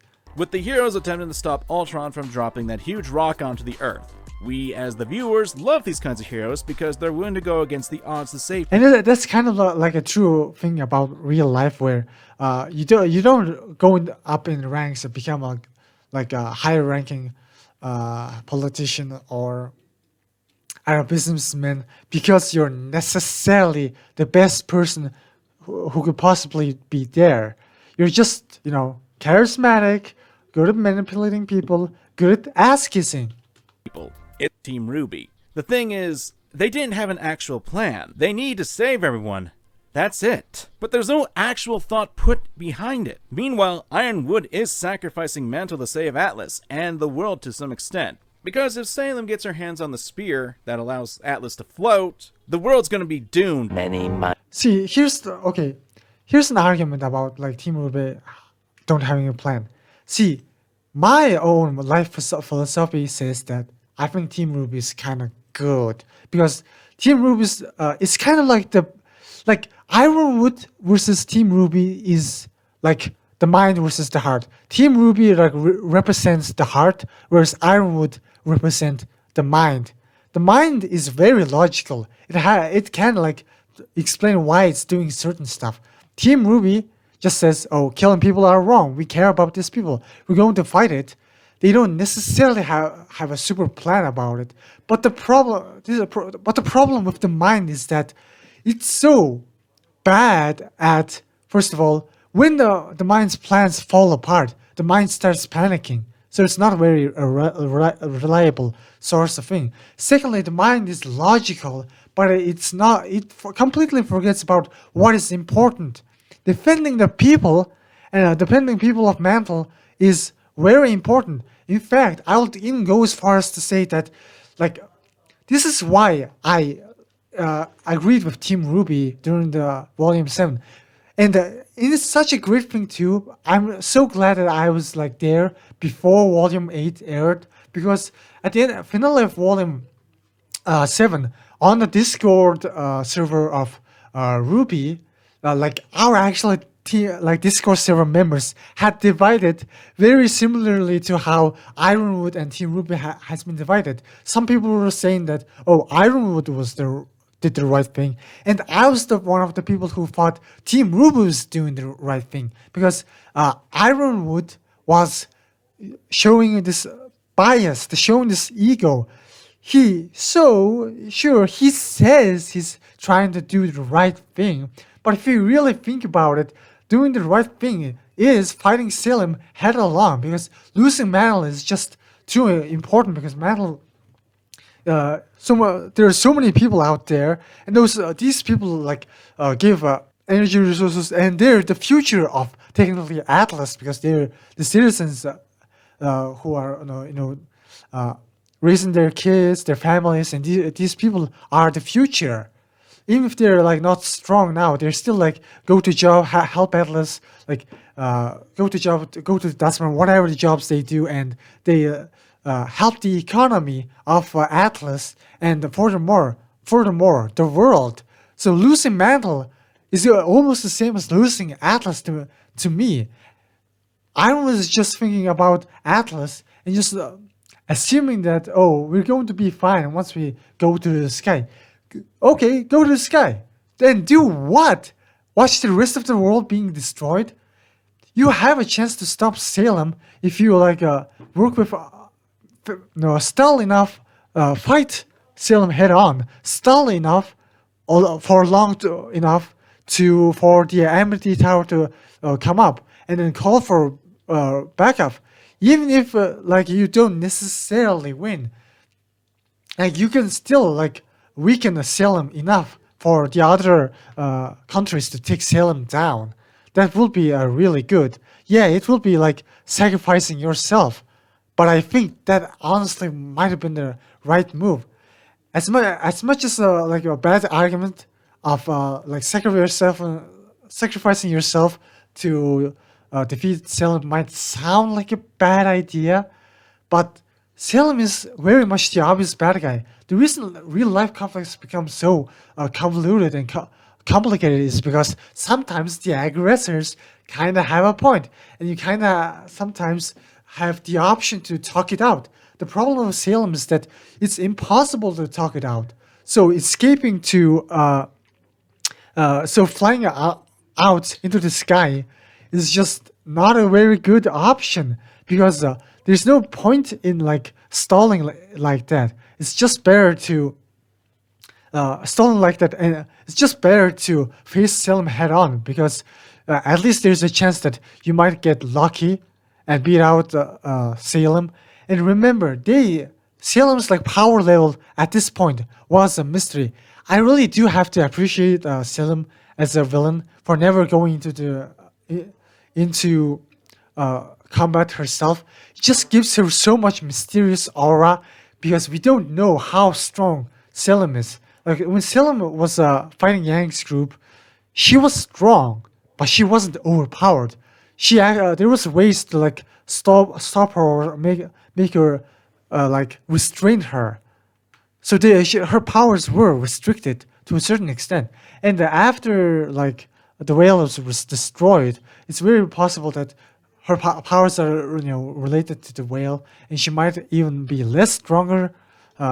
She was definitely immortal, but she wasn't that strong. So it's definitely good for Team RWBY to try it out. Whereas Ironwood has always been traumatized by what happens in Volume 3. And in Volume 7, he did, if you remember, he did talk about how throwing away fear and her feelings that makes her powerful. In fact, it was such a strange encrypted line. Like at that point, you would like could possibly interpret that as Ironwood almost appreciating Salem's cruelty. And in Volume 8, he kind of does try to throw away his feelings and becoming more cold like Salem. In fact, like he tries to become more Salem, thinking that it's going to bring him more power, and just forgetting the fact that people have an actual mind and isn't just going to like follow all his orders. Gets her hands on the spear that allows Atlas to float, the world's gonna be doomed. Many months later. In pursuit of a new world? Yeah, but you also have to understand that, yes, it's one of the things that Team RWBY did. But like, why does this have to be a reason to hate RWBY? If anything, I mean, hate the show, RWBY the show, because if anything, it should be something that you should appreciate the show for, because it does show the risk that Team RWBY took. It's too great. In fighting against Cinder and not following Ironwood's plan of escaping. That was probably pretty dumb, huh? They managed to save the people of Mantle, but in return they managed to they made Atlas fall and they lost the freaking spear. You don't get everything. You lose some fights and you win some fights. Ironwood had both the spear and lamp. In order to prevent Salem and her lackeys from getting their hands on them, this was the best plan to work. Let me make this clear. My issue isn't with RWBY and the gang wanting to save everyone. It's noble, it's heroic, and with whatever little character RWBY has, it works with her. No, my issue is that the writers have already decided that Team RWBY is right, and Ironwood is wrong. And see, like, why do you assume, like, Ironwood or... like Team RWBY is entirely in the right? I did previously say that even if like Team RWBY is mostly in the right, and most characters in the story would agree with Team RWBY doing a good job and being in the right, Like if you like have gather every single characters and like ask their opinion of Team RWBY, they mostly would have a positive opinion of them, but you constantly see that the characters have a lot of problems. Like Ruby just like has a very like inferiority complex where she helps the Amity Tower. She after she sends the message, help doesn't come, and she cries about it. She's very insecure, and Yang is very salty about losing her arm and salty towards Emerald. She still has some anger and hatred towards Emerald, and Weiss is still a bitch to Whitley. Like, why do you have to assume that Team RWBY is on the right? I also write characters, even when I make characters. If you like want to read my story, I did make a story called Virtual Judgment, where where the main character is kind of an otaku. He is a bit of an asshole. One of the problems with that character is he starts off very naive. He's in a death game where he has to fight for his survival, and he kind of like trusts some people, and then those people betrays him. So he kind of is salty about it, and then he also tries to be super lazy and tries to go into like easy money gain schemes and kind of fails in that too. And then he also meets more people, but those people are a lot more trustworthy. But instead, he actually thinks about murdering those people. At least he considers murdering those people to gain money. And that's our main character, you know, ladies and gentlemen. And Team RWBY is a lot more, especially Ruby herself, is a lot more moral than that, I guess. Like in Volume 2, like Oobleek doesn't ask why Ruby became a huntress, because it's so obvious from seeing Ruby that she just is a nice girl who really wants to help others. Like she doesn't have the, even if she's such a small girl, she doesn't have many other desires or corruption inside her. She just wants to do more good things. And one of the biggest developments that Ruby has in Volume 6, 7, and 8 is the fact that Ruby just doesn't give a shit about the rules. She doesn't give shit about what other people's opinion is. She listens to them, she considers them, but at the end, she thinks she does what she is right, and she is going to do some very morally ambiguous stuff if she thinks it's the right thing to do. That's why she lies to Ironwood. That's why, you know, she steals the freaking aircraft. That's why she rebels against Aesop's and beat the shit out of them. That's why she does the things she does. She doesn't care about what the authority says or what orders does she get. She listens only to herself. She used to listen to Osmond, but Osmond lied to them and betrayed them, and then just went away. She used to trust Crow, but Crow is a fucking unreliable bastard who keeps drinking. And when Osmond betrayed his trust, Crow started crying to himself and started drinking. And then that just pushed Ruby to like just do whatever she wants to do. And she doesn't fucking care. She does what's right. She does whatever it takes to help people, not just her friends or family, but the entire like human population. Maybe not even the human population. Maybe the animals, the ecosystem, Earth. Maybe like we didn't really get into the ecological side of Remnant, but maybe she will. That's what makes RWBY very interesting. These recent volumes, because in volumes 1 and 2, what she did was kind of obvious. She was like kind of like fighting against the Furnaces, which is a rebellious group, but you know she also kind of didn't like hesitate against it because hesitate when doing that because they were the aggressors and they were kind of in the wrong too. So, but these recent volumes had Ruby like do certain very controversial stuff, and she you know kind of feels bad or kind of like asks for forgiveness and says sorry, but she does them anyway because you know it's the right thing to do. She thinks she's right, and I kind of respect that scene. This is kind of what the writers do with villains who basically get more sympathy than they were expecting. It's not that they're like the writers have a like problem with it. The characters themselves also kind of are like that. Iron Man was always cared about freaking Mantle. He doesn't care about the sovereignty of Beacon or the people, the freedom of the of Beacon. He just freaking brought his entire army and basically took Beacon's people as hostages. The idea, he just brought his ship and then brought this, created a bunch of panic there, and then treated as if the Atlas military is the most flawless military in the world, and that Beacon and Vale can defend itself. They basically had to turn them into creeps. RWBY's plan was to throw bodies at the Grimm in hope. And yes, I guess that if anything, I think the only like thing that makes Team RWBY better than like Ironwood in their action is luck. It's just luck.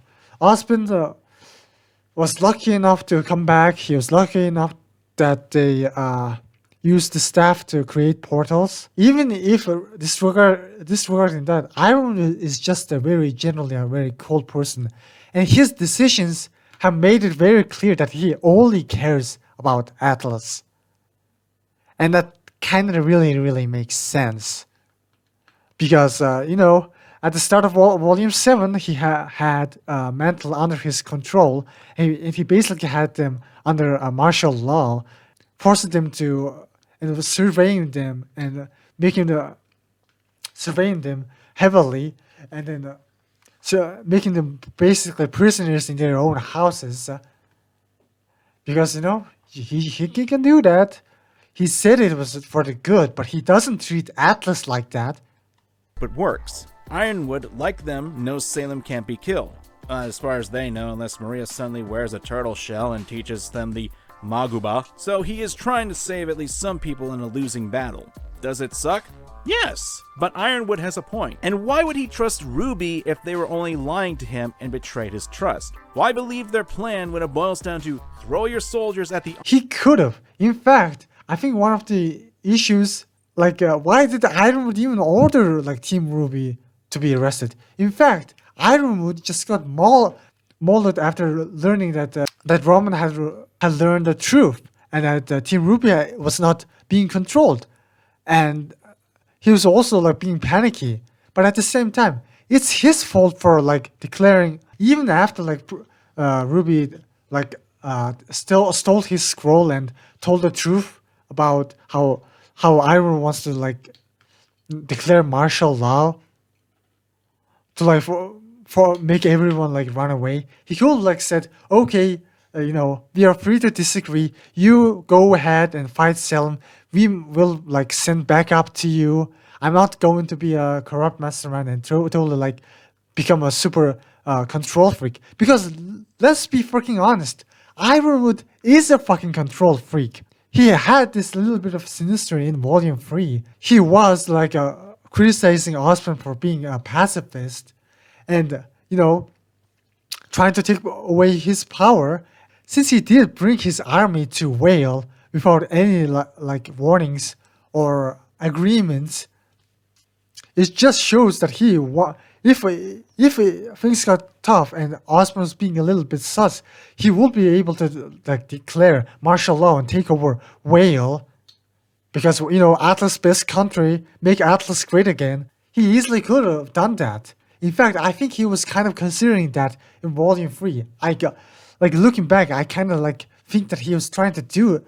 He did consider that. That's why there was Osmond and Crow was being weirded out by all his armies. Army of Grimm and the immortal Demon Queen. And the worst part about this, there's no nuance in the writing. Team RWBY's shown to be in the right with this. So you can say that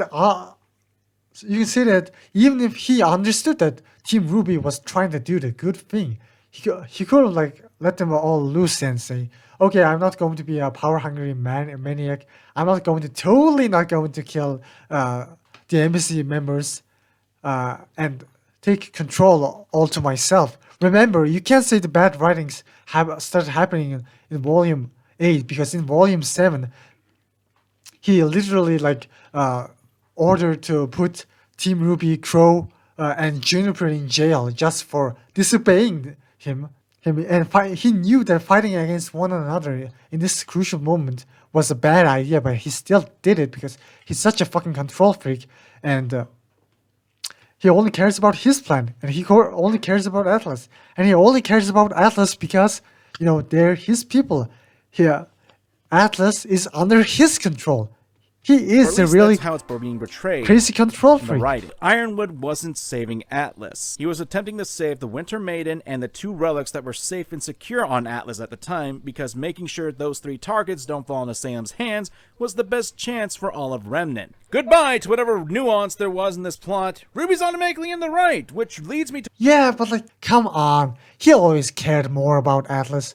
Did you see Atlas people being treated as spies? No, spies and robots roaming around their place and putting the people of Atlas under control. No, Mantle is the one who has to deal with that shit. Atlas was fucking floating in the air. Biggest issue with the series as a whole. And the general, he said people were going to die because of me. That was a lie. And he was only saying it to hurt you. Yeah, I guess this line is kind of ass, but at the same time, it's kind of true. It's half true in the sense that Ironwood is trying to emotionally manipulate Penny into giving into his plan. I really hate these characters, and it's sad I have to say that because I liked these characters at one point. I mean, not all of them were great, and Ruby Rose was essentially a card. And again, even if these characters are wrong, just the only thing that makes them right is luck, kind of. I do agree. I definitely think that Team Ruby is a lot more compassionate, a lot more has a better healthy mind than Ironwood. Ironwood is just cold, his demeanor, the way he's acting, the way he acted in Volume 7. Of your not just Volume 8. I disagree with the logic that Ruby had by lying to Ironwood. I could see where she was coming from, but I still... Yeah, okay, this is a really interesting topic. With the aftermath as well as the execution. See, this is why talking about Volume 8, 7, and 6 is so much better than talking about Volume 1 and 2. Again, not gonna lie, not saying that Volume 1 and 2 is bad, but it's a less interesting discussion-wise. Execution of how this was handled. I am so sick of secrets. Really, Nora? Yet you didn't seem to raise a stink when you and the group decided to keep secrets from Ironwood. Okay, first of all, Nora wasn't the one who was keeping a secret. Yang and Blake was keeping a secret. Ruby lied. So again, Team Juniper and Team Ruby are not hive minds. Each member has a different opinion regarding the issue. The biggest issue I had was the lack of consequences. Like I said, Team Ruby didn't just, Ruby and Weiss didn't just beat the shit out of Yang and Blake and put them in jail for talking with Robin, okay?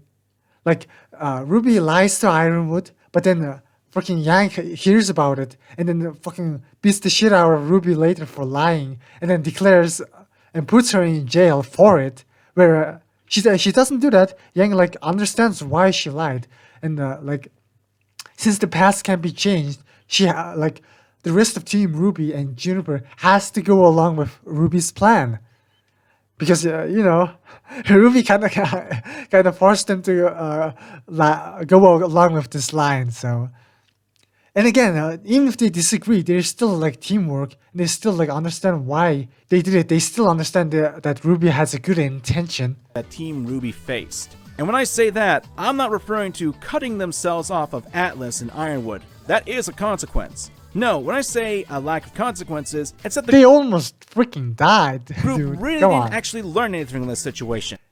They did learn. In fact, the freaking reason why Ruby lied is because he learned the benefits of lying from Osben. Team Ruby and Crow was super angry at Osben for lying to them and not telling them that Salem is immortal. But immediately after that, Team Ruby got super depressed. Like Crow just fucking lost it. He just fucking went to drinking, and like if Tyrion attacked when after like Crow was depressed after like learning about Ospen's lie, like Tyrion would absolutely destroy Crow. And Team Ruby themselves were decided to completely give up. And the funny thing about the Apathy episode is that it's very wishy-washy. Like you could say that the Apathy were affecting their mind, but at the same time, it's written in a way, and the events happen in a way that it could almost be considered a genuine opinion. They learned that Salem is immortal, and they got depressed. And then Yang and the team even suggested that dropping a lamp was a good idea, and that Salem wouldn't just find it, which is, might have not been a great idea. But still, like it's so hard for me to think, hard to consider it to be that it's entirely because of apathies that they made this mad decision. So, two things that Ruby, I think, learned from that. One is that Ospen Crow, not even Team Ruby themselves, because she didn't discuss about this with Team Ruby. She just outright lied. So Team Ruby is unreliable. Ospen is unreliable. Crow is unreliable. Ruby started thinking for herself and doing decisions for herself. She became very independent. Ruby being the worst. Instead of actually learning that her actions have consequences, or learning that perhaps acting like the guy who lied to them all this time and whom everyone had an issue with a few volumes back wasn't the best idea to follow after. But instead of any sort of... Again, she did follow after Ospen because she kind of did realize how lying is super beneficial. Like, especially lying about the fact that Salem being immortal is kind of good. And remember, Ironwood panicked because he learned about that Salem is immortal. Like, if there's a very good chance if Ironwood didn't learn about the fact that Salem was immortal, he wouldn't have like tried to bomb Mantle, because after the whale is destroyed, he probably thought that Salem was dead. And even if Salem like came back, he will be confused, but he will still fight Salem, not knowing that Salem is immortal.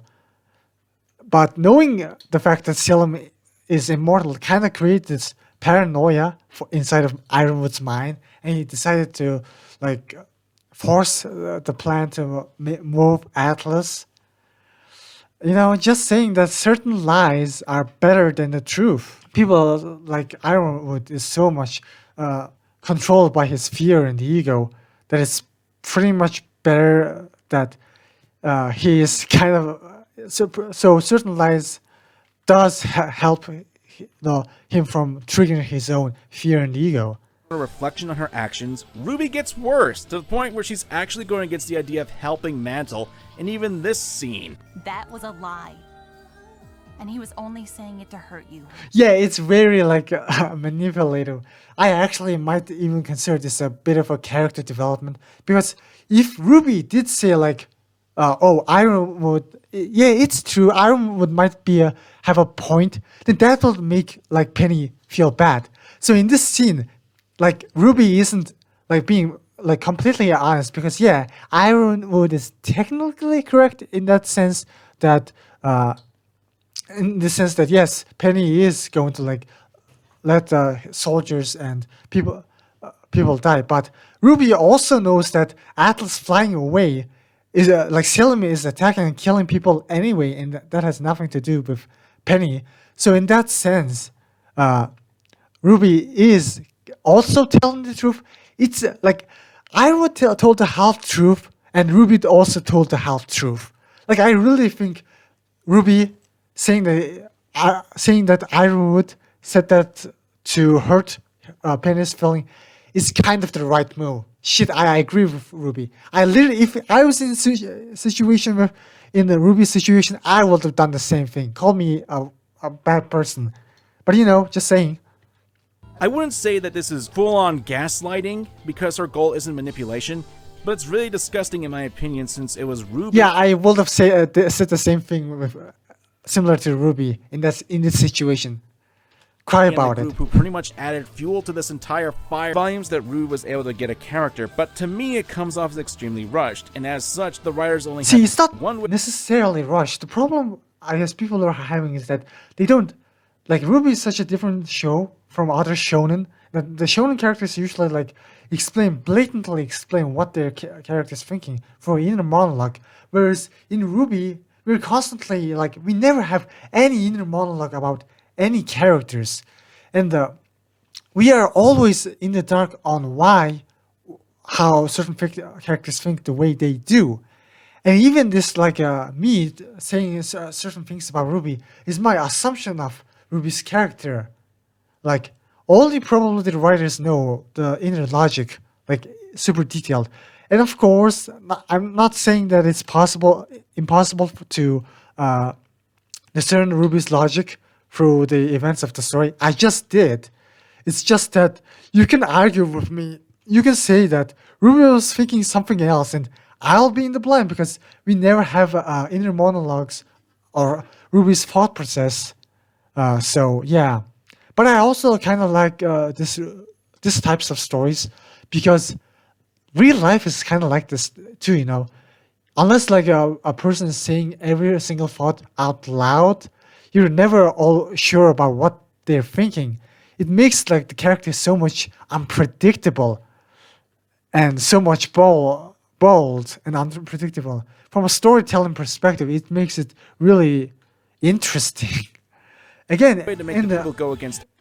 She seems to think that RWBY should like learn from his mistakes, but to RWBY didn't make mistakes. I honestly think like try to put yourself in RWBY's shoes. What the fuck were you supposed to say to Penny?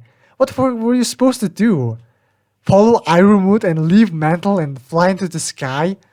And then just leave the world in complete darkness and not also complete the Amity Tower too?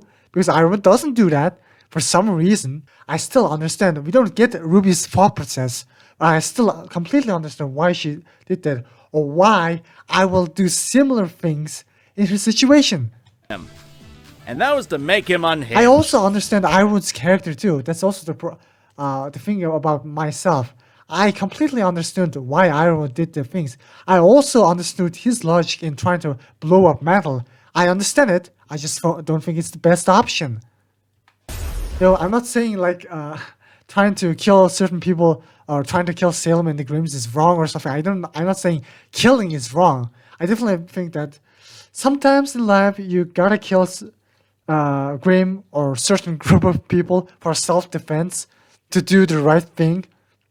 But Irumut was being paranoid. He's being stupid. All right, good job. Woo! Still don't like RWBY, and I don't agree with what she did and that she didn't learn from her mistakes. I also expressed in my last review. What mistakes did she do? She did try to fight against Salem, which was a hard decision. Okay, we could like go over like I'm sorry I'm going on a tangent, but I have to do this. So let's go over it. So let's start from volume 6. She stole a plane. She stole a plane and went up against Crow's words and stole a plane. I think that was the right move because losing having the lamp and not being at Atlas is very dangerous because Grim forces are coming. And if Salem flied over to where they were, that would have been a very dangerous situation where they couldn't win against. So going to Atlas was a really mandatory, as well as the fact that they had vital info about Salem and what they learned about Ospen. And you know, Cardamon was being a really big bitch. Like, what's wrong with helping RWBY out? She wouldn't lose anything. She only refused just because of personal ties, and that's such a dick thing to do. If I was on Team RWBY's side that moment, I definitely would have said, yeah, let's steal the ship.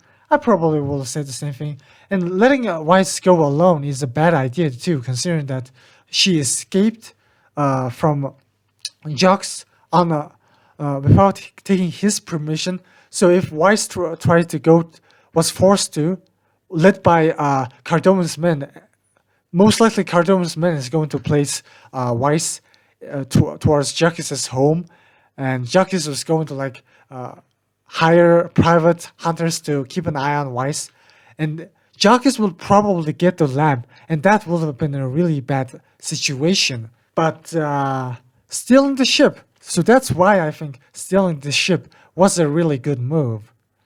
You know, it wasn't the good move, but it was the least bad move. Video that Yang. And in Volume 7, Line 2, I still feel very conflicted about this. Maybe I wouldn't have lied in Ruby's place, but at the same time, if you're going to lie about something, it's probably better that you lie about the fact that Salem is immortal.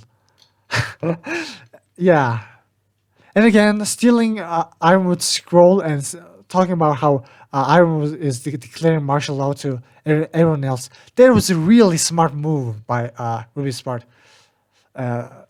If I had the reaction time to do that, I would have done it in the story if I was a character in there. And Blake were terrible for basically trusting Robin Hill, even though they didn't know anything about Robin other than political propaganda. They didn't know if they could trust this person, and considering that the entire crutch of Yang's arc in Volume 4 was... Why should we believe any of this? Yeah, but it's their decision to trust. Like, I get his opinion.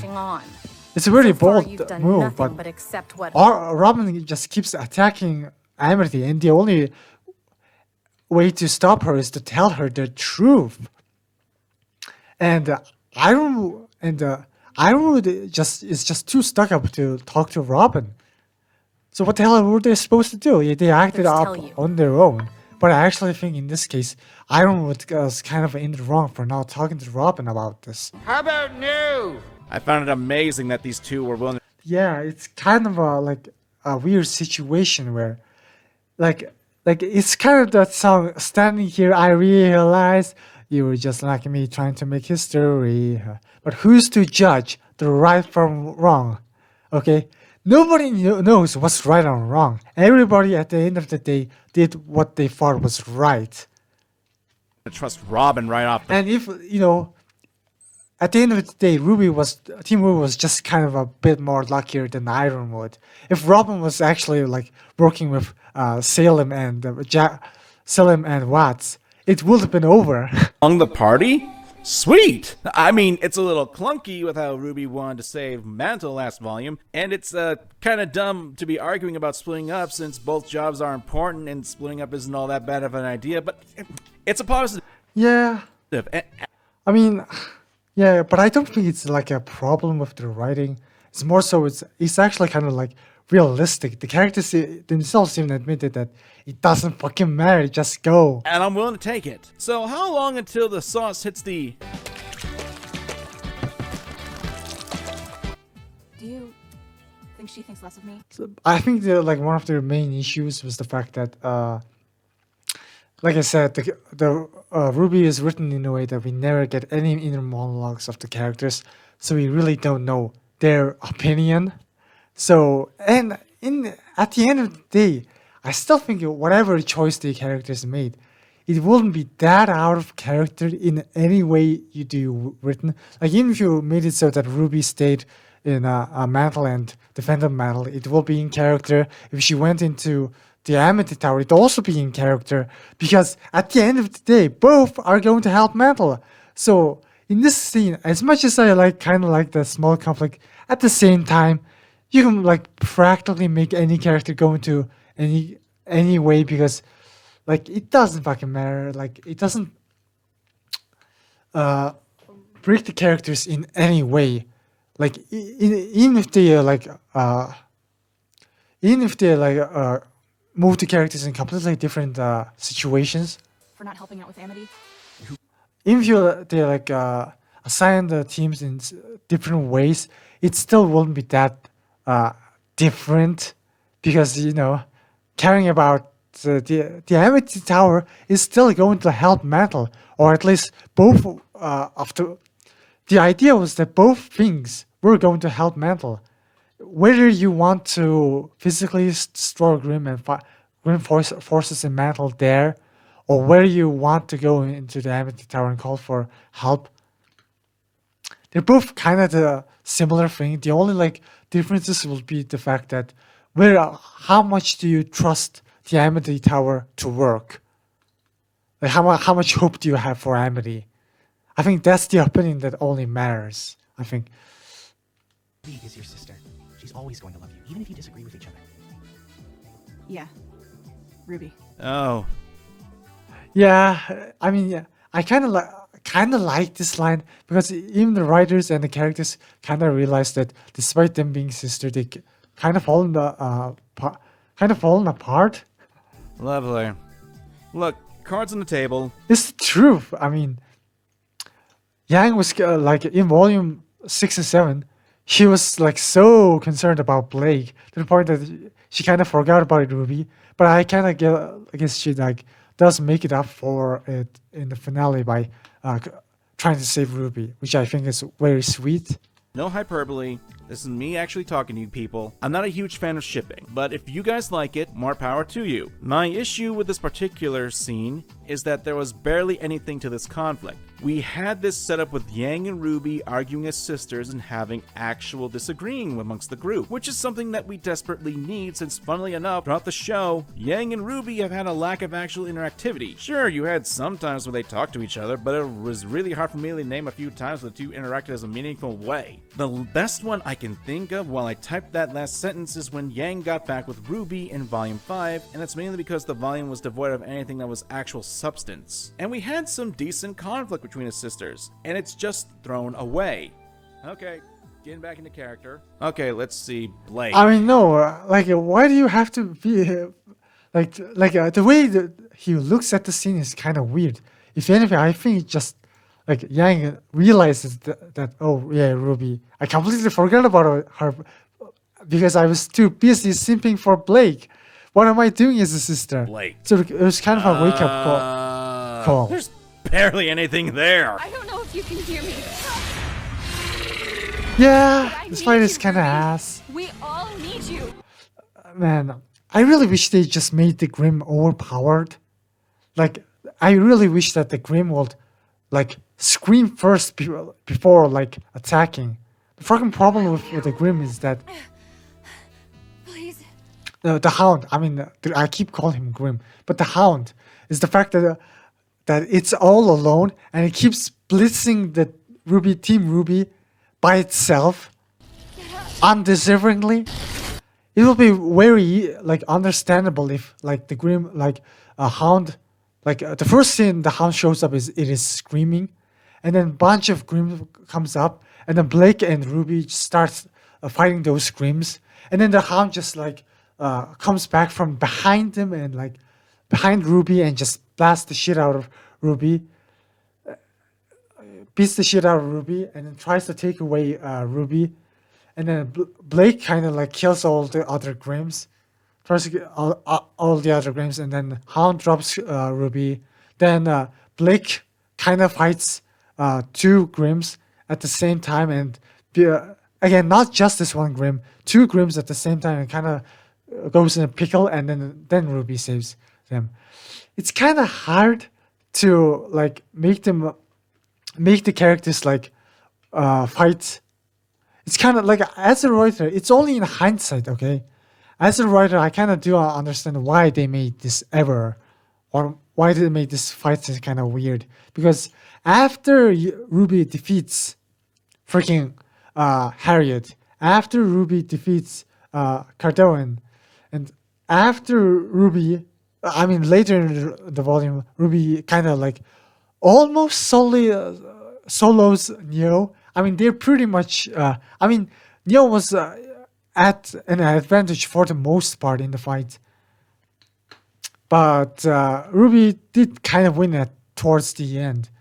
So it kind of just shows that at this point, kind of just make Ruby decent enough. Don't make it so that she would have like these dumb losses to the Hound.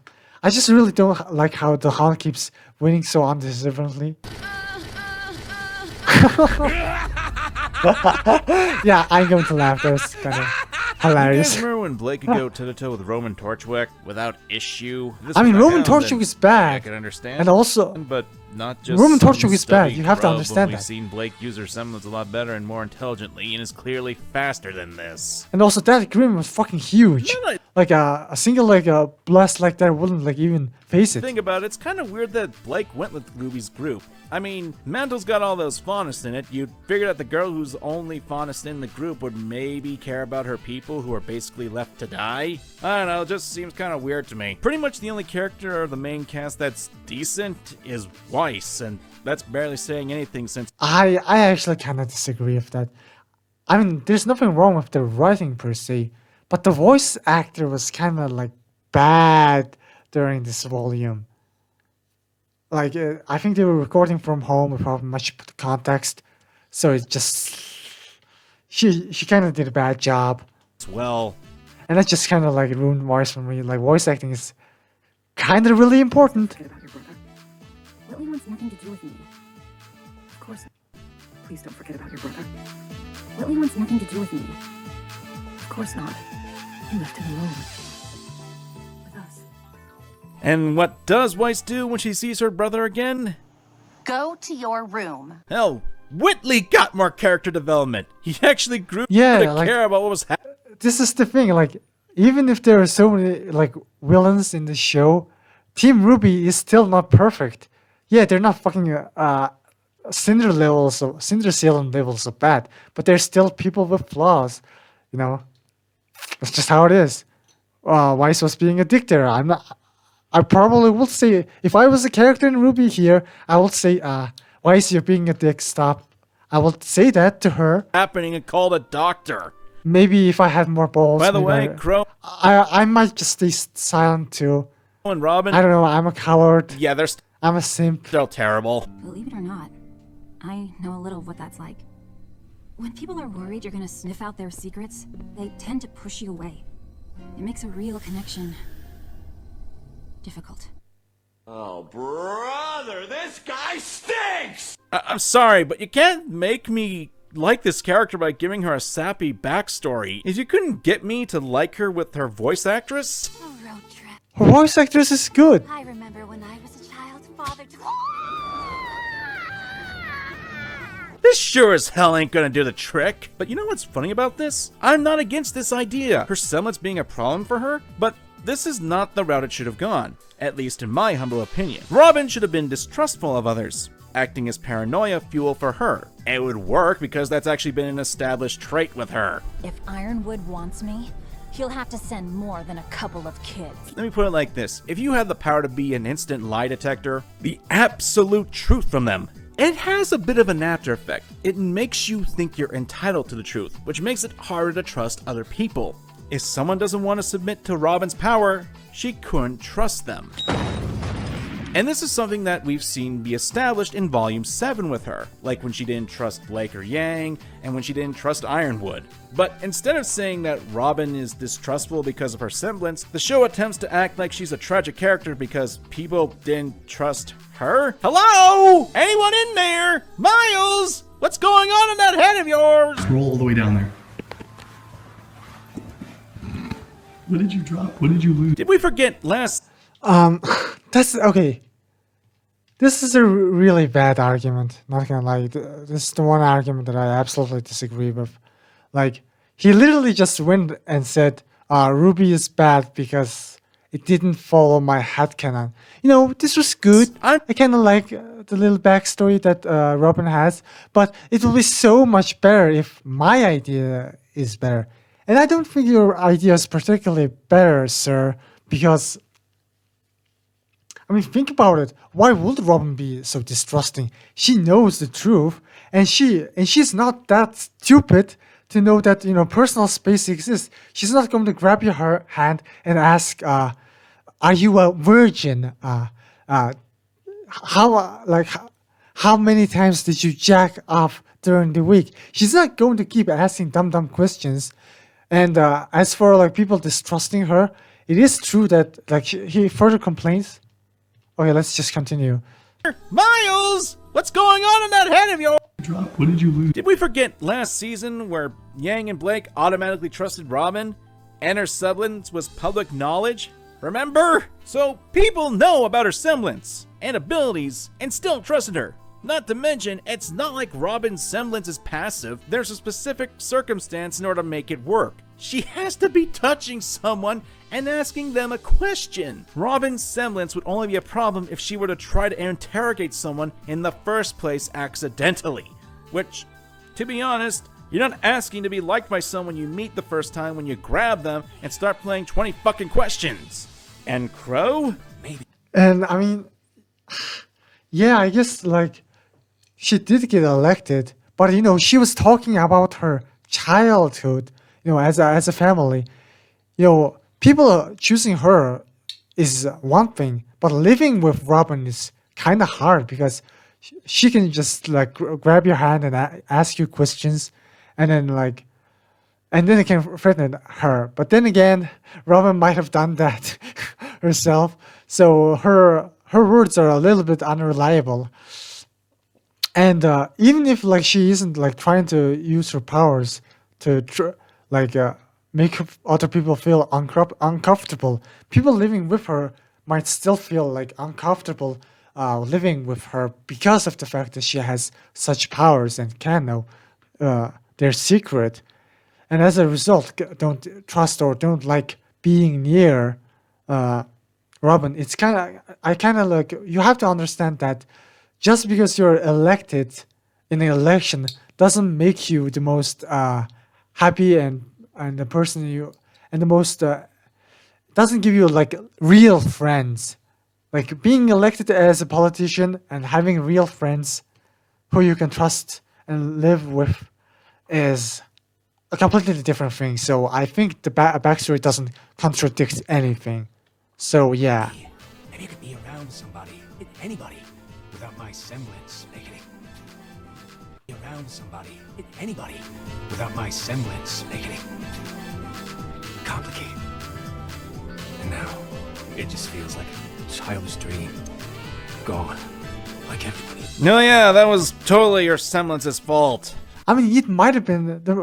I think like Crow's semblance is really cool in the sense that when bad things happen to like Crow and people around him die, you don't know whether it's because of his semblance or just because life, bro.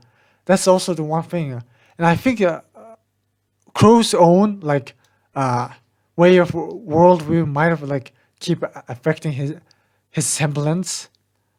Or maybe it's just his imagination and he doesn't have that semblance.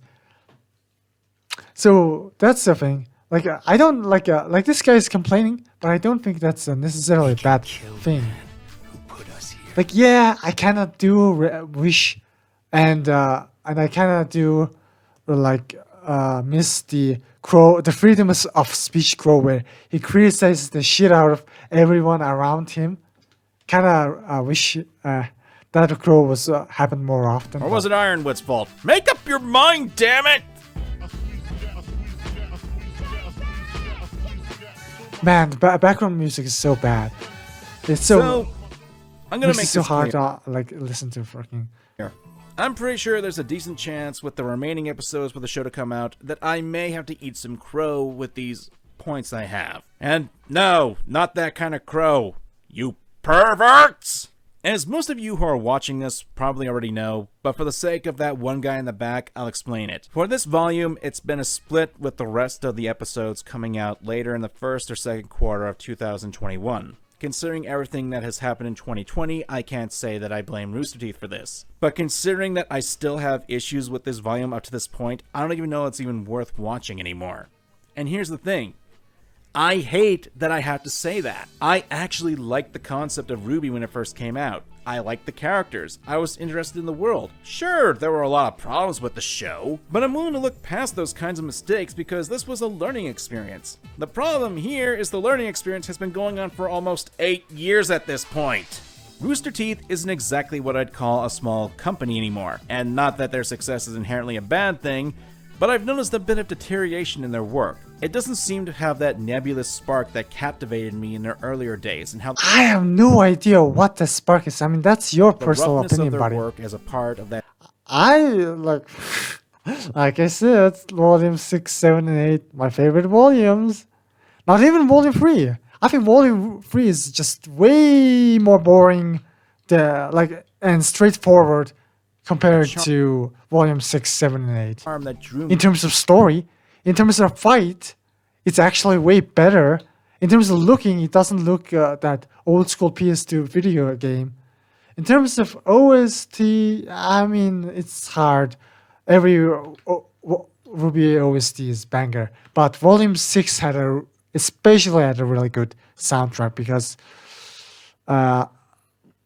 because Indomitable, Nevermore, and One Thing, Lion Eyes, those banger songs were there. So I really can't say like Volume 6, 7, and 8 are like worse than the other volumes, or that somehow the production volume has gone down. If anything, the length of the episodes are increasing, and the consistency of the visuals are increasing. RWBY. I really want to enjoy the series, but I can't. It's just that the stories are becoming so much more complex to the point that it's kind of get easy to get confused, or it's kind of like easy for the characters to do so many controversial stuff to the point that even like you're not criticizing RWBY at this point as an art critic. You're criticizing at this point for your favorite characters doing decisions that you don't like, that you don't approve of.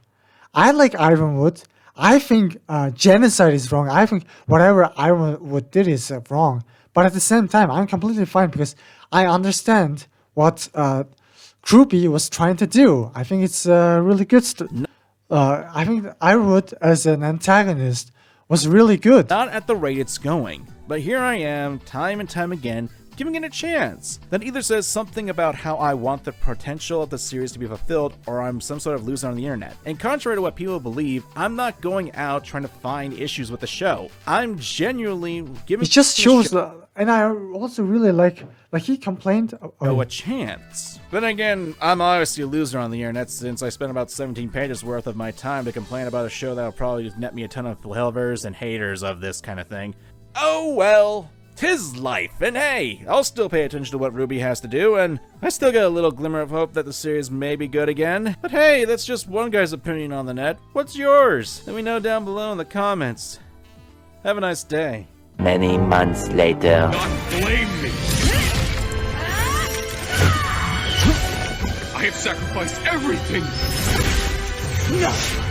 You have sacrificed everyone else! I wouldn't do that if I were you. I mean, unless you're hoping to add more metal to that body of yours. All right, now, where did they put them?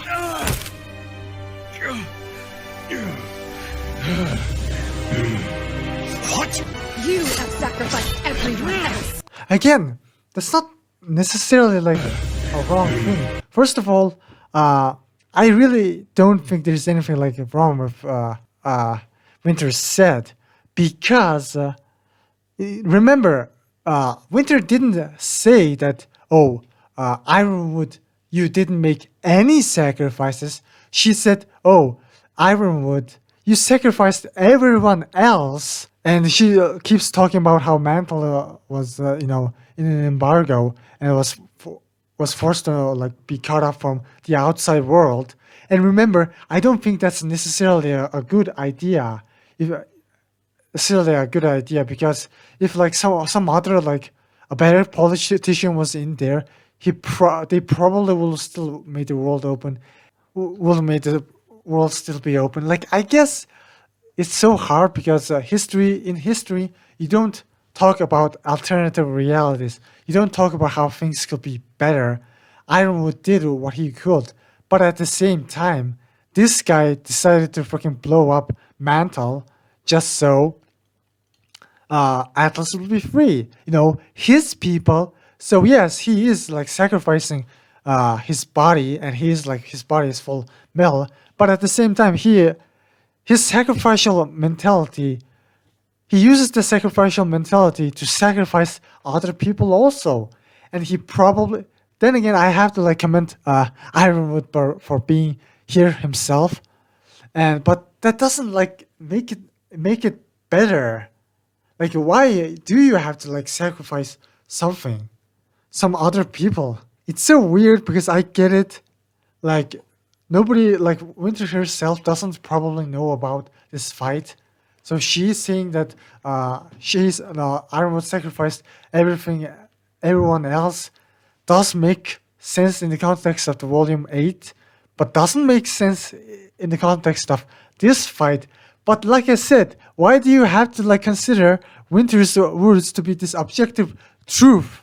Stop trying to like have an objective truth in the story. Team RWBY does certain things, and who is to say they did the right thing or did the wrong thing? I think they mostly did the right thing, but maybe if I was an actual character in RWBY, I would have said, fuck you, RWBY, stop being a lying bitch. We have to tell Ironwood the truth. Maybe I would have said that if I was a character in RWBY. Maybe if I was a character in RWBY, I would have said, okay guys, stop fucking arguing about, splitting up into Amity or Mantle. We have to talk about this. Or maybe I wouldn't say that. Maybe I'll say, RWBY, your plan to like make Amity work, it's not going to work. Ironwood tried that and he didn't succeed in it. It's better to, you guys should like work on helping Mantle. I might have said that. Maybe I will like, if I was a character in RWBY, I will have disagreed with RWBY, because RWBY is not the truth. RWBY is not the pinnacle of morality. RWBY isn't the fucking Bible and the Ten Commandments. Why do you have to like perceive Team RWBY as this guys, the moral guys who you always have to agree with? You don't have to agree with. And even now, like I am saying current things, certain things, but me 2 years in the future will look at this video and say, okay, I cannot disagree with certain points of what this Nakama is saying 2 years before me. Like me of the 2 years in the future will probably disagree with me of the now. So who's to say what's right and wrong?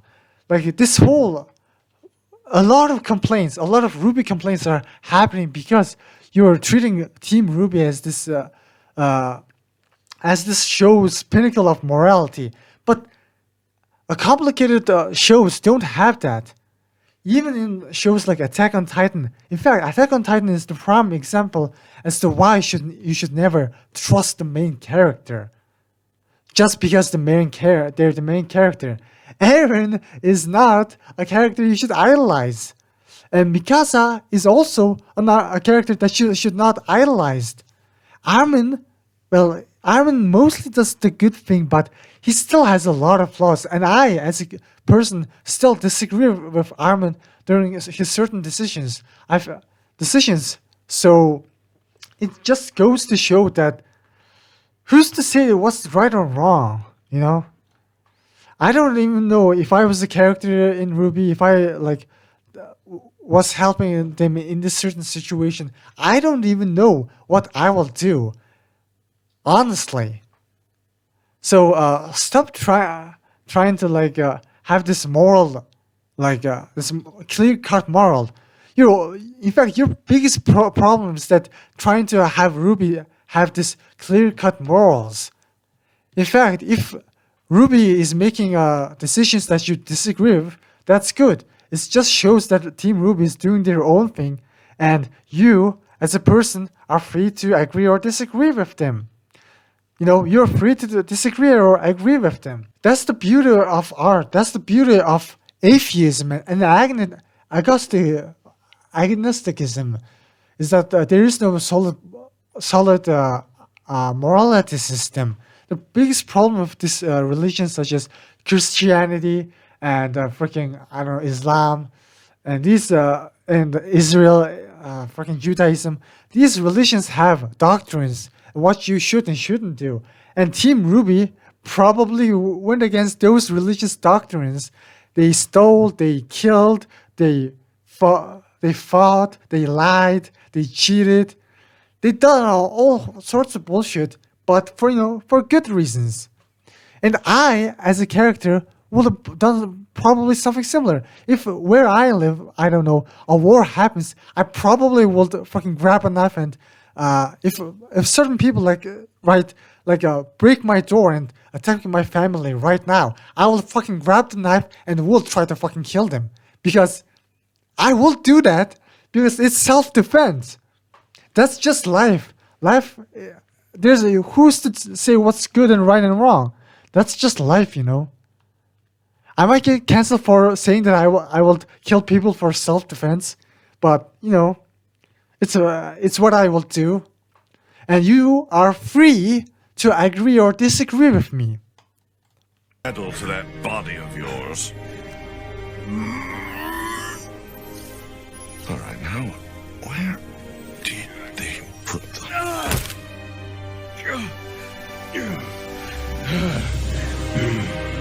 What? It's such a cool yeah. Yeah, this I guess it's like RWBY hate moment, but it's kind of funny.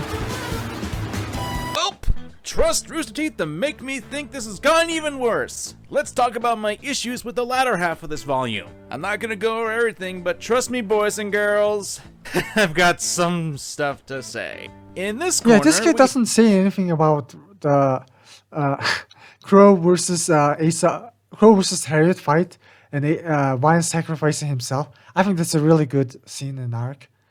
Well, yeah, I mean, if he didn't complain about it, he probably liked it. You have your sworn enemy Emerald, a character who helped murder Penny in an attempt to destroy a city for an unclear but impure motives. She helped murder the innocent Fire Maiden, Oz, Pyrrha, and countless others. She has shown zero sign of remorse, and all her regret is fear for her own life now that she realizes she's in danger. What? No. Her power is trickery, and has been able to use this power specifically to fool people, most notably our main cast. She's also the person who led to Yang being ostracized. And in the other corner, we have General Ironwood, an upright man who has the good of everyone in his heart. He attempted to protect the previous city with an army of robots at no charge. He gave one of the protagonists an arm for free, no questions asked. He also defended Weiss when she was going to attack noble snobs and stand by her, earned the loyalty of Weiss's sister Winter, and thus has both direct and indirect connections with the entire main cast except Blake. He works hard to gain your trust and support you with actual concrete plans that explain all his actions. And yet, in the span of one episode, they decided to trust Emerald! Come on, Rooster Teeth, you can't have your main cast trust a bad guy instantly after having this entire plot be because they didn't trust a good guy. He deserves this! Yeah! Ironwood deserved to be lied to! I mean, no. I understand that you are angry, but you also have to understand the Crow's context in saying that, because it's after Ironwood decided that and announced that he will blow up Mantle if he doesn't get what he wants.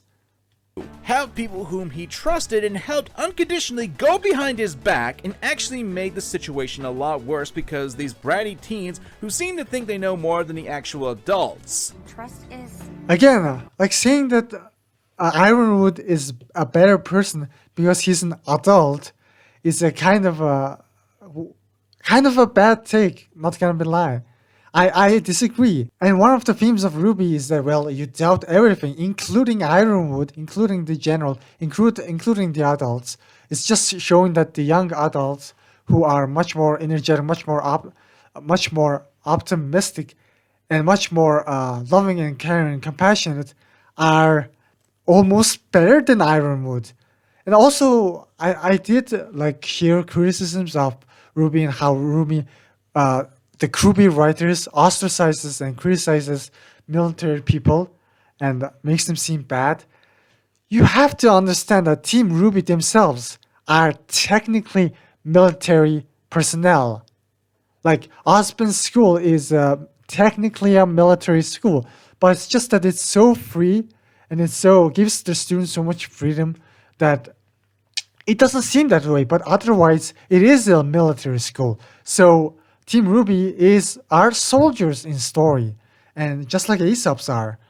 It's just that Ironwood is such a control freak, and Atlas itself just has so much emphasizes control and being loyal to the authorities that Aesop's, they wear uniform, they wear uniform, they try to be professional and not have close bonds with one another, and they try and they follow whatever Ironwood says, their general, their leader says. What? Whereas if RWBY decided to fucking blow up Mantle, then Yang, Weiss, and Blake will beat the shit out of RWBY as soon as they got the chance. Whereas it took Aesop's a sweet time to like make the jump. It just goes to show how much RWBY has their own brain and how much these soldiers of Winter and when Aesop's don't have their own brain. In fact, if you compare real life events, I don't think if Russian soldiers actually had their own mind, they would be following, orders to attack into Ukrainian citizens and normal people. I don't think they are literally thinking what they think is the right. In fact, I legitimately think there's a good chance that I hope that I don't get demonetized, and I hope this video doesn't get deleted. If it gets deleted, I'm just going to re-upload again, I guess. Is that I don't think freaking even the soldiers who are attacking the Ukraine are actual like pure Ukrainian like Russian soldiers. I think most of them are are Russians of different affinity, of different culture and different race. It's just not pure Russians who are there, who are just kind of forced to fight there. So I really wish people who did think for themselves, because if people really did think for themselves and they think unlike Ironwood, if they think without getting their ego and their paranoid mind getting involved, have a conscious mind, have a clear conscious mind, not just thoughts, not just loud thoughts crawling in their head.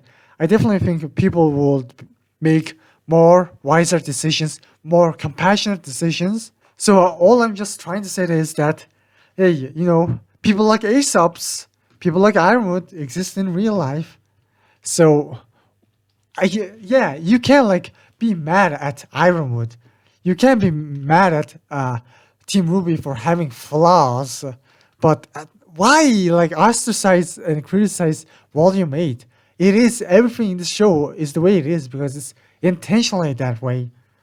And even if you do disagree, at the end of the day, you're just kind of disagreeing with the writers, I guess. It's kind of as seeing that Ironwood is decided to be this paranoid and decided to only care about Atlas. But come on, you saw it coming.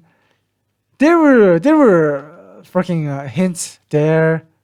I get it. Trust is a risk. And I get that. It's a good message. But it's really stupid that these characters now get to basically talk about trust when they were the ones who violated Ironwood's and remember, Ironwood, it's kind of that strange thing where the one of you who trusted suddenly betrays you.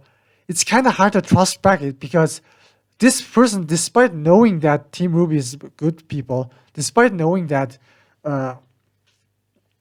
Oscar, Osborn, and despite their attempts at trying to talk to Ironwood, he still tried to declare martial law and decided to imprison Team RWBY and Team Juniper, whereas Emerald was kind of forced. I mean, she wasn't forced, but they were enemies. But at the same time, they decided to.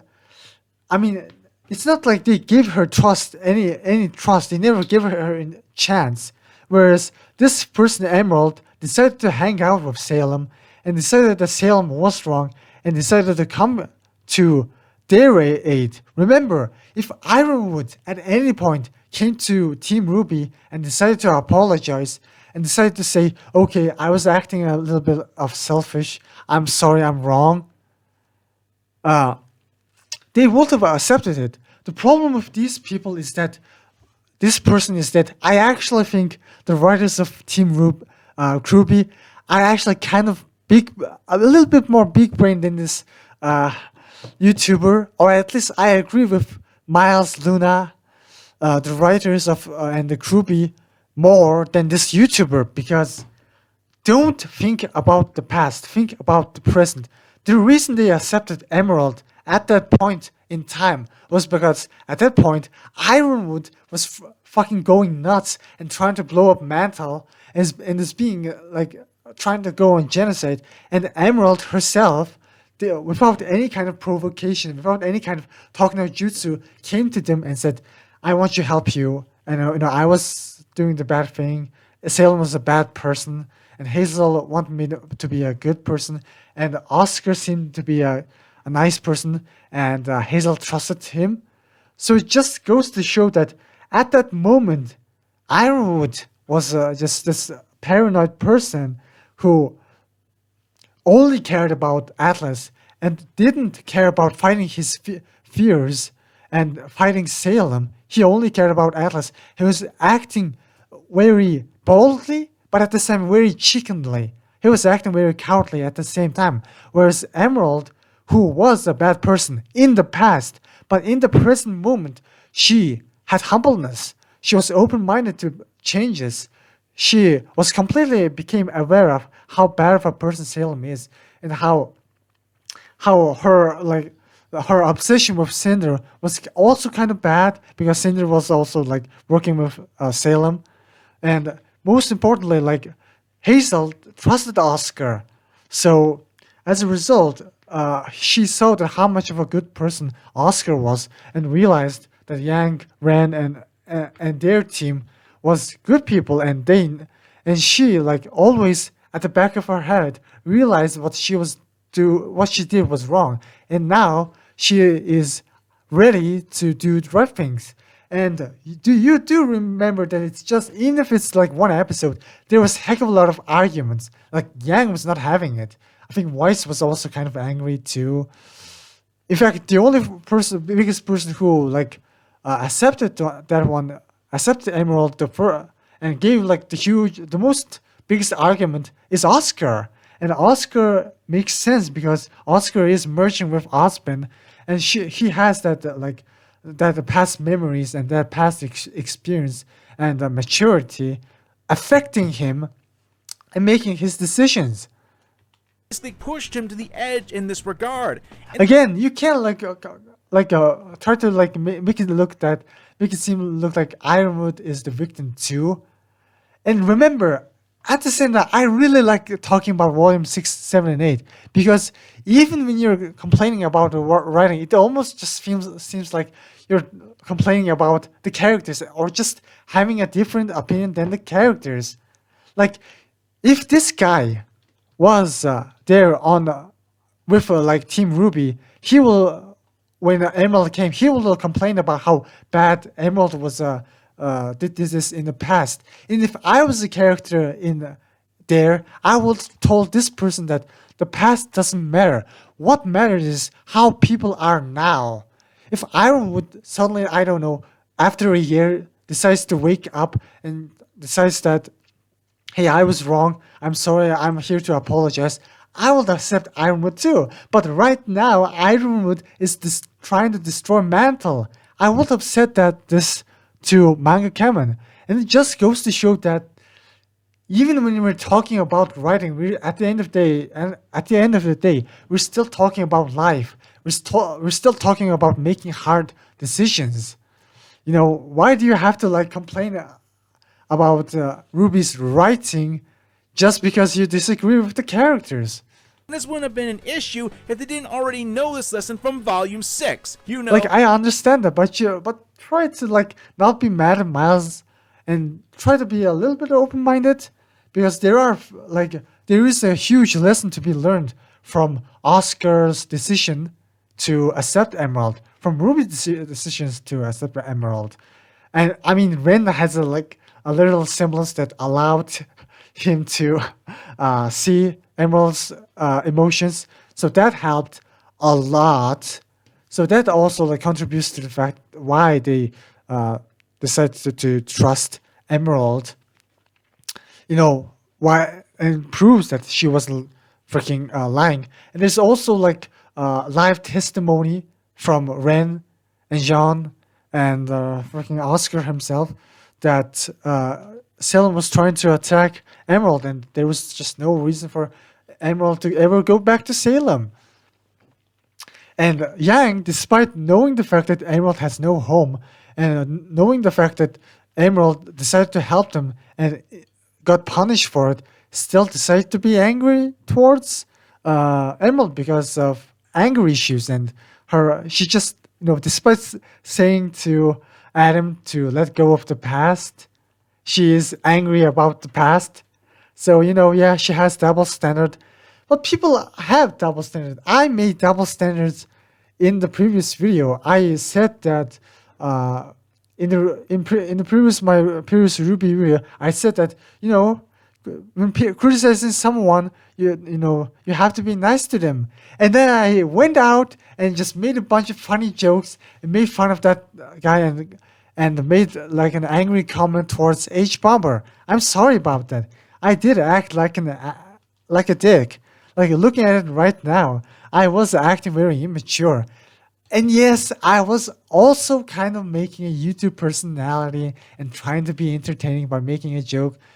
But, I don't know if that's more fitting to me. Do you guys like me more when I act like this, or like me more when I do the YouTube personality and be harsh to other people? Do you like me more when I do that? Tell me in the comments. The whole trusting Ozpin? You know how that was a big deal for the group? This just makes the entire cast of RWBY being... Yeah, like I said, they still discussed about Emerald, and Oscar and Ren, they only trusted Emerald because Oscar was super positive about her and reminded that, trusting is important because, you were being a dick to Ozpin, and Ozpin was doing the right thing. Nothing more than hypocrite. And also Ren knows, Ren just scans Emerald's personality and says she's trustworthy. So. Oh, there's a big surprise! Especially when they're willing to give that trust that apparently they were unable to give Ironwood to Emerald. Ironwood is trying to kill Mantle, and he won't listen to counter arguments. Someone they know for a goddamn... I guess they could try to contact with Ironwood. And I think that's also a valid point because it just shows that, again, you don't have to agree with Team RWBY. I personally think that trying to reason with Ironwood was also an option because, remember, them beating the shit out of Ironwood caused Ironwood to die. It's just that if they decided to talk to Ironwood about evacuating Mantle and using the staff, there was a pretty good chance that Ironwood would say, "Oh, I don't want Atlas to fall down, so fuck you. I'm going to I'm going to hide the staff and just hide the staff, guard the staff, and not allow you." So it was a very hard decision. If they tried to talk to Ironwood and Ironwood said, "No, fuck you. I'm going to put a guard on the door of the staff, and I'm not going to let anyone touch the staff," then that's just completely ruins Osman's plan, Osman and Team RWBY's plan. So it was a very hard decision. I'm not going to lie. There was a possibility that you could try to talk to Ironwood about using the staff, but it was a hard decision. I honestly don't know what I would have done. Maybe I would have sided with Team RWBY because at this point, it's just become very clear that Ironwood only cares about Mantle. Only cares about Atlas.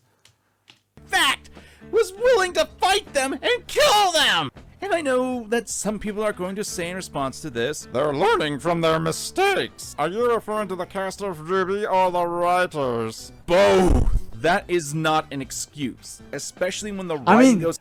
people, if it's really good, the fact that the RWBY learns is really good, because there's something wrong with you if you stop learning. Life is so big, there's so much information, so much new stuff.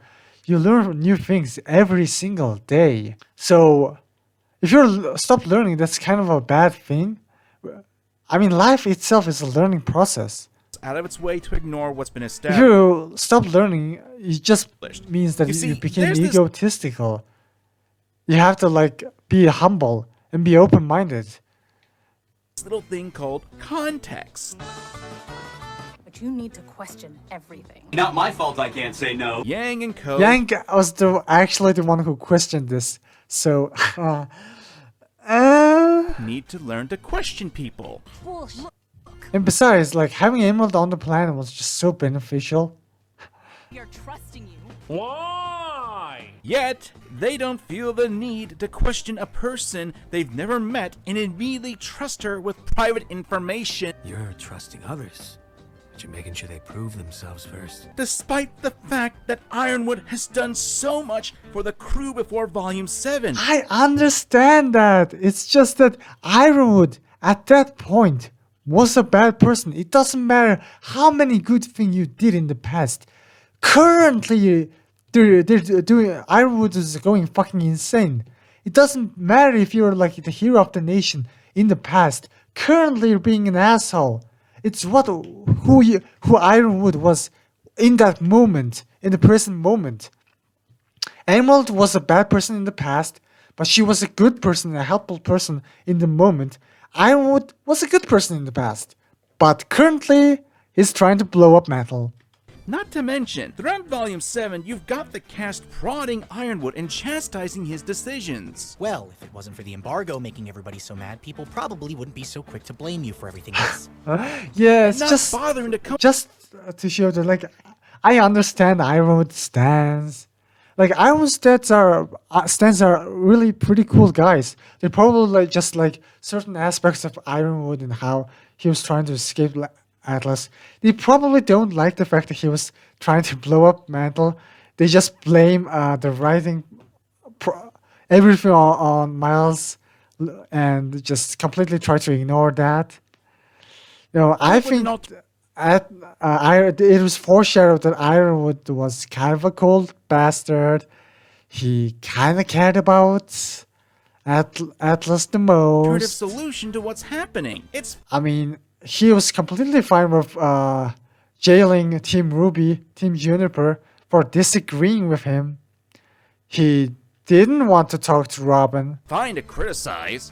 It's fine to do so. But when you don't offer anything in return, especially... And even if he was like, his opinions on Mantle was like very wishy-washy. Like, you can clearly see he was being hard on Mantle in Volume 7. Situation like this, Spear or whatever, that the ships come down and evacuate Mantle. Hell, take him to another country, for crying out loud. What's even the point of this? Why is this a conflict here? There's an even more egregious example of trust, and it's about Winter, especially when it comes to... Yeah, I mean, you can kind of blame Ironwood on that, buddy.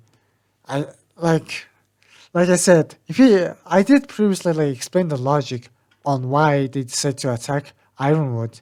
It's because if they like try to talk to Ironwood, they have to reveal the staff and their plan to him. Otherwise, it's meaningless. If you don't try like reveal your plan to make Atlas fall and make Mantle move, then Ironwood's just gonna say, "Why would I ever cooperate with you?"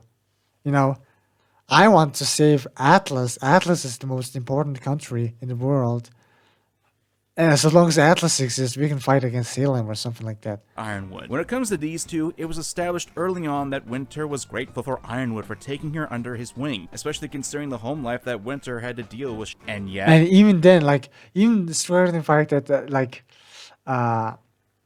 Ironwood was afraid that the other team will take the staff, the Salem will take the staff, and like even then, like Volume 8, Ironwood's actions still make sense because he still wants Penny to be on Atlas, and then he still wants to have the staff on Atlas, and he probably would have wanted the lamp too, unless, too bad it was stolen, but the staff and Penny, he wanted it to go up away from Salem's hands. So even in Volume 8, his actions, his mentality is still similar. He cares about Atlas. He also cares about Penny and the staff not falling into Salem's hand. And his plan was to flow up.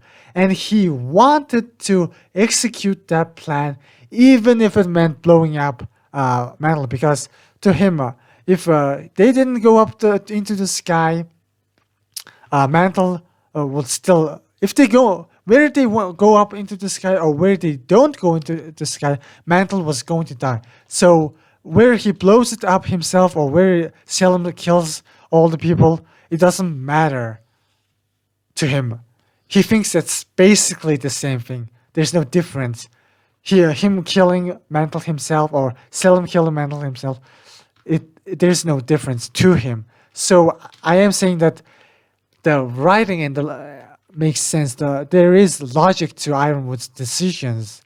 It's just that it's not a good decision. And him like I guess the only problem with like I said, they could have told him the plan, but if they told him, it was just too risky.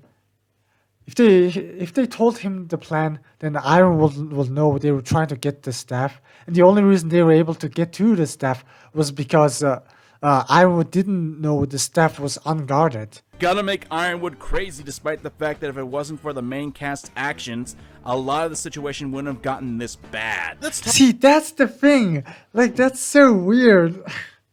That's the thing about Volume 7 and 8 and why it's so good. Because Ironwood is not, even in Volume 8, he's not entirely wrong. It is still possible that moving Atlas up along with Penny might have been a better move. Yeah, you technically saved the people of Mantle, but in the process, you managed to end up killing Penny and almost losing the Winter Maiden, but thankfully they didn't lose that. But they managed to lose the staff in the process. So yeah, they definitely managed to save a lot of life, but the downside is that they lost the staff. And even then, even in Volume 8, if they did listen to after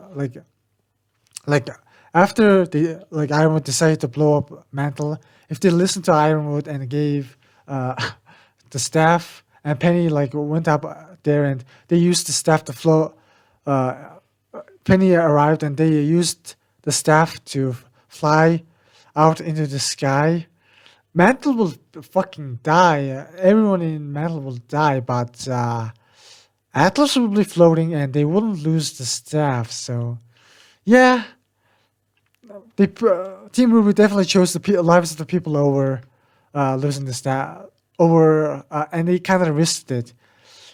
And granted, their plan, Team RWBY's plan, is much better than Ironwood's plan.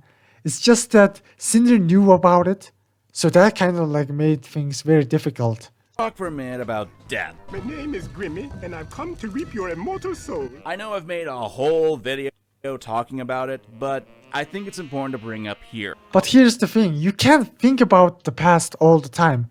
And people think that, thinking is really good, it's really healthy, thinking makes you smart. Yes, but at the same time, thinking should be directly related to reality and what we are doing right now. When I'm talking, there's probably a thinking process happening in my head, but my thought process is on my tongue. My thoughts are silent and it's happening in the current moment. Whereas the problem with thinking about and contemplating about all this shit is the problem is that it doesn't reflect reality.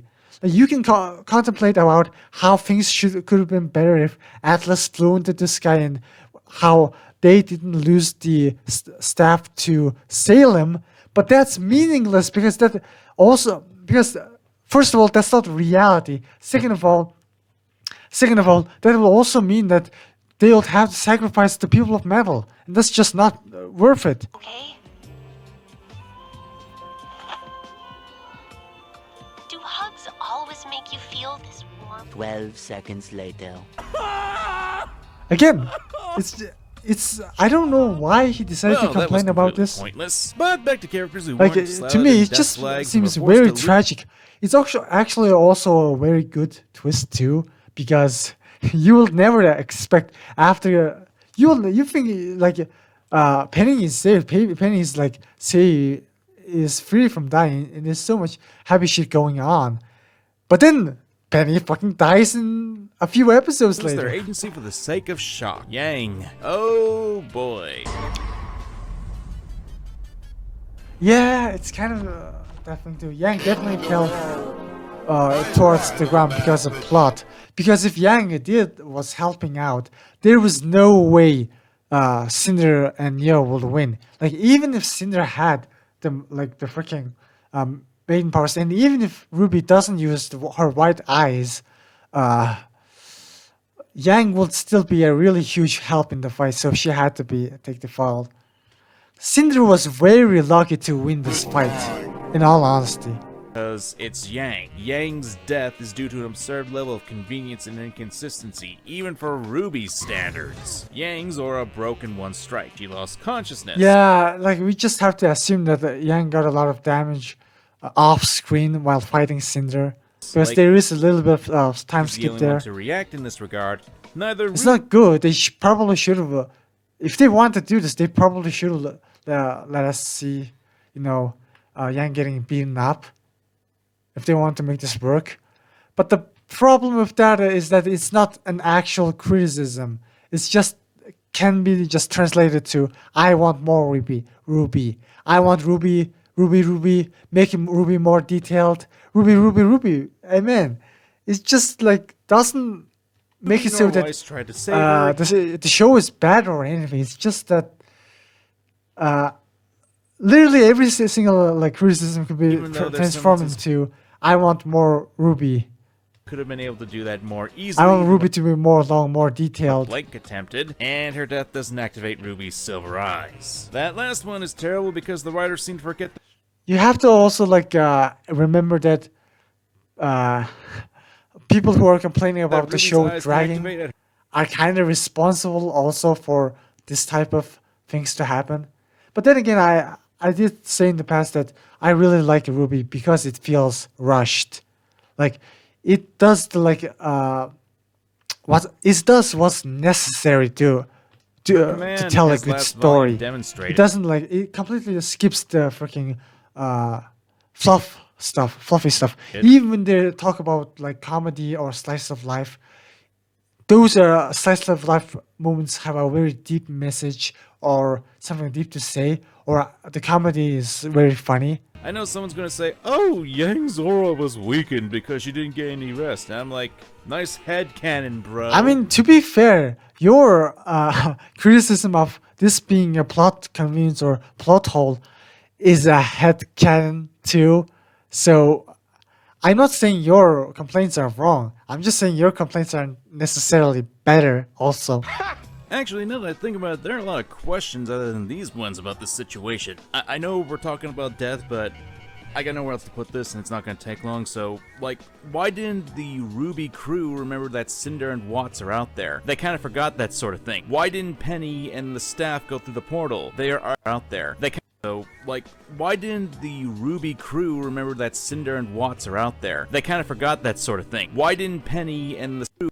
I got nowhere else to put this, and it's not going to take long, so, like, why didn't the RWBY crew remember that Cinder and Watts are out there? They kind of forgot that sort of thing. Why didn't Penny... Oh, yeah. I mean, that's kind of a hard thing to say, because, I mean, that's a kind of a bad criticism, because why should they care?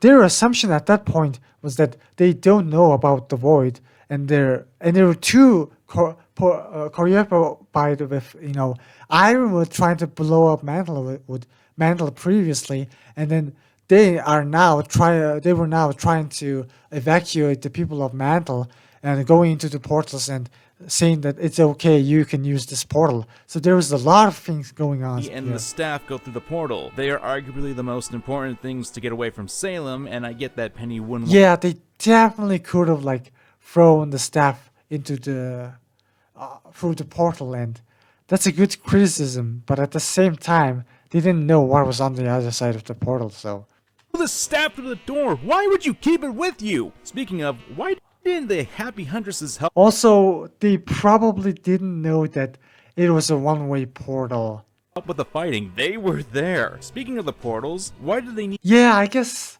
like throwing the freaking staff through the portal might have been a good idea, but it's very debatable. Like, what's good and what is a good move and what is a bad move is very debatable.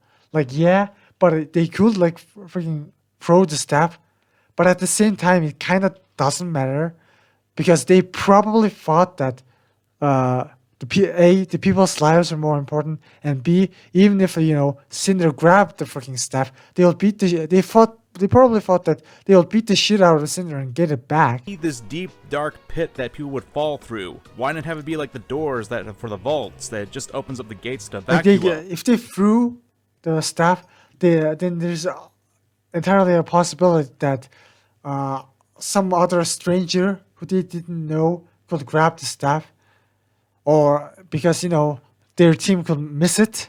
Kind of like how in the MCU, when they were fighting Thanos, they had like these huge portals that showed up out of nowhere and allowed the people to come through. In fact, here's a good question. Why would you have the doors be covered in white and prevent people from seeing inside? It's called brain farting. They only had one chance to talk to. Yeah, it's brain farting. It's brain farting. Well, clearly you did not. You wanna know why the cast of RWBY suddenly act like they're drinking way too much alcohol for their liver and brains? Yeah, but at the same time, you have to understand that all of their energy probably goes into their body, not into their head. Plot. So they're probably not the brightest people out there. Now back to your regular... You don't have to be the brightest people to be good. If anything, the main problem of people intellectually is that so much energy goes into their head that no energy goes into their heart, to the point that they become very cold-hearted and cruel. They kind of like lost all meaning on what they're fighting for. Rant. Even at this point, even though we've seen kind of like Ironwood. Watts and Ironwood being the thralls of death, I don't really trust RWBY anymore with their death characters. Hell, look at Cinder. The character was thought to be dead at the end of Volume 5, frozen and falling down to who knows how far. At this point, unless I see a dead body, I don't believe that these characters are dead. It's gotten that bad for me, at least. The writers of the show have really made me distrustful when it comes to the tool that is death. And I suppose we should talk about... yeah, but at the same time, you have to understand that Pyrrha never came back. I guess, yeah, they did bring a few characters back, but it always kind of like made logical sense. Like, even like Cinder being frozen, like, she's the maiden. Like, she probably, I don't know, got out of the frozen frozen spell after a while, before she fell to the ground. Penny. And maybe she fell into the water. After getting beaten up in various battles, in fact, yeah, like at least I think like Team RWBY and Team RWBY never like revived Pyrrha, and they never revived someone who was very clearly dead, like being blown up. In case of the two comebacks, which is Cinder and Penny, Penny was a robot, and Cinder had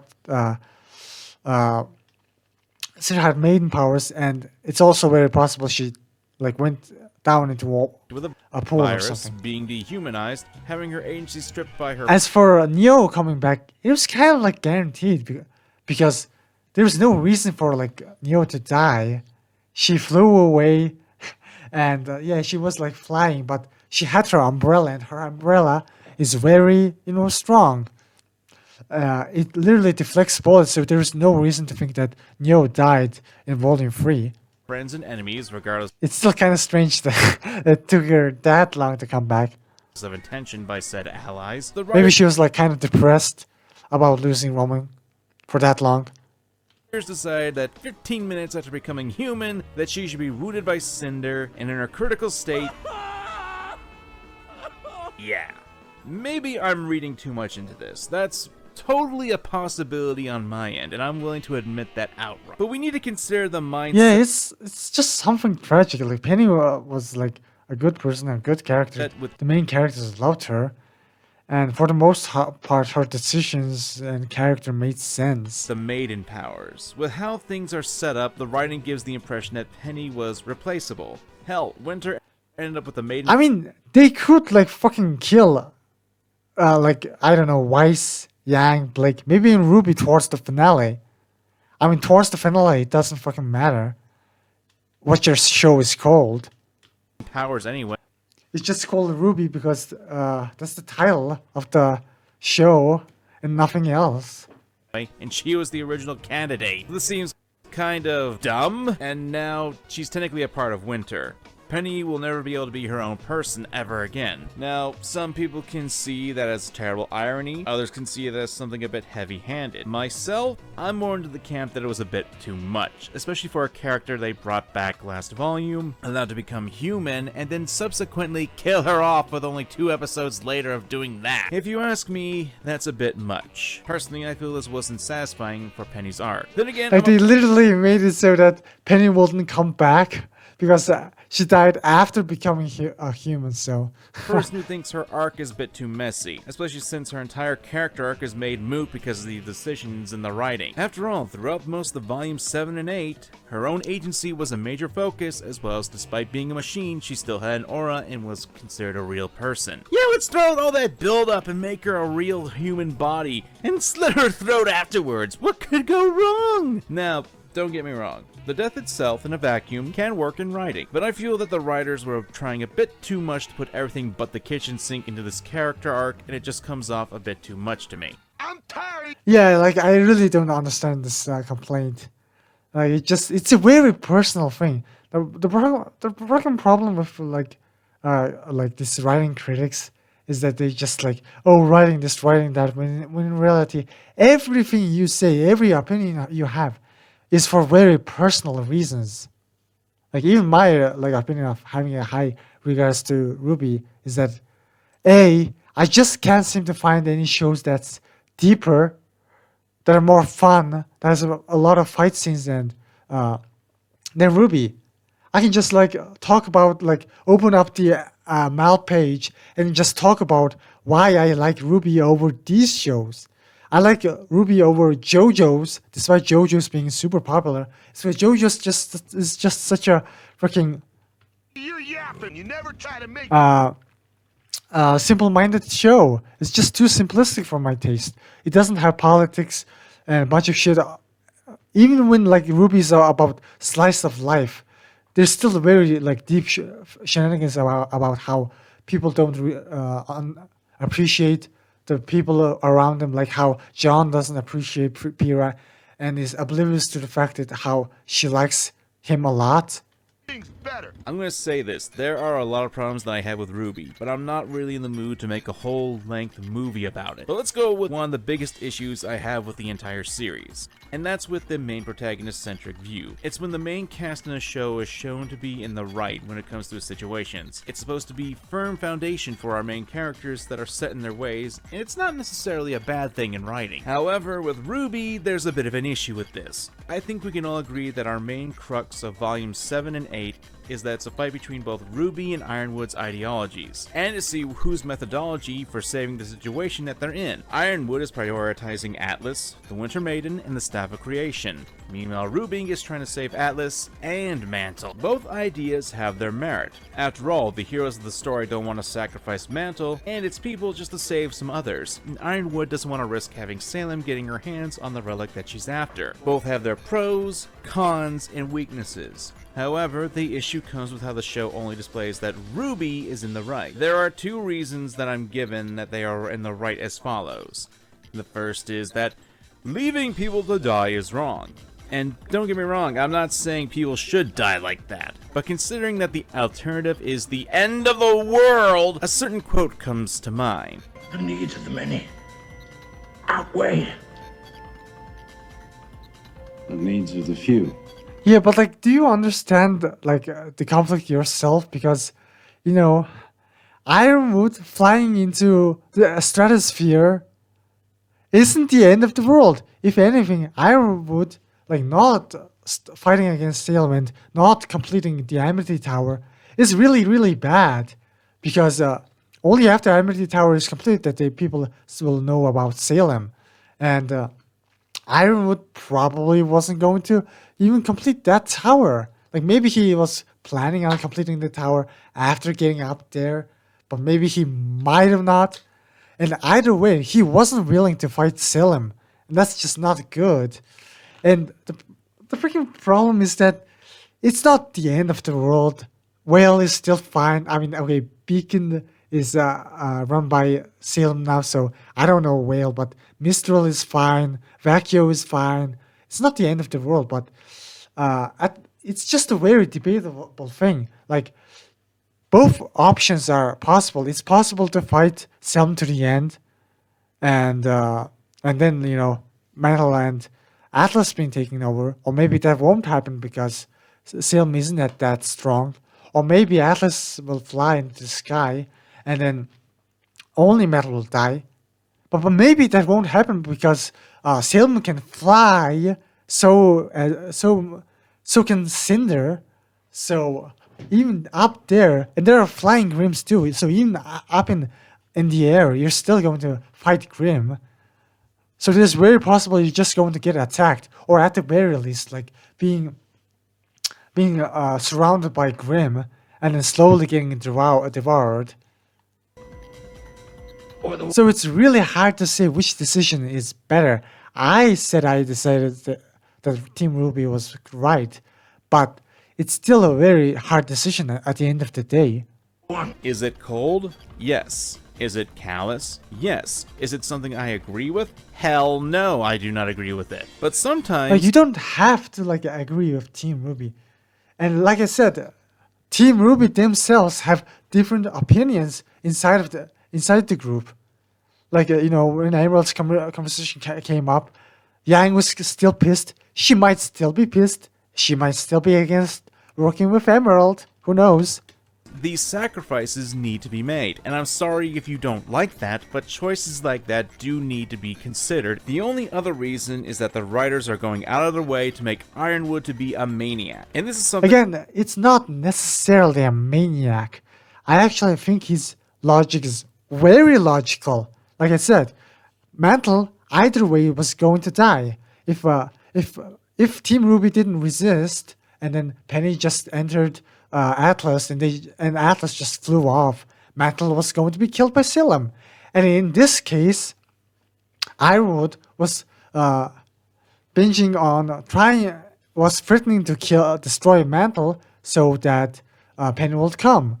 And to him, that's just very logical, because Mantle either way is going to die. In his mind, there's no way to save Mantle.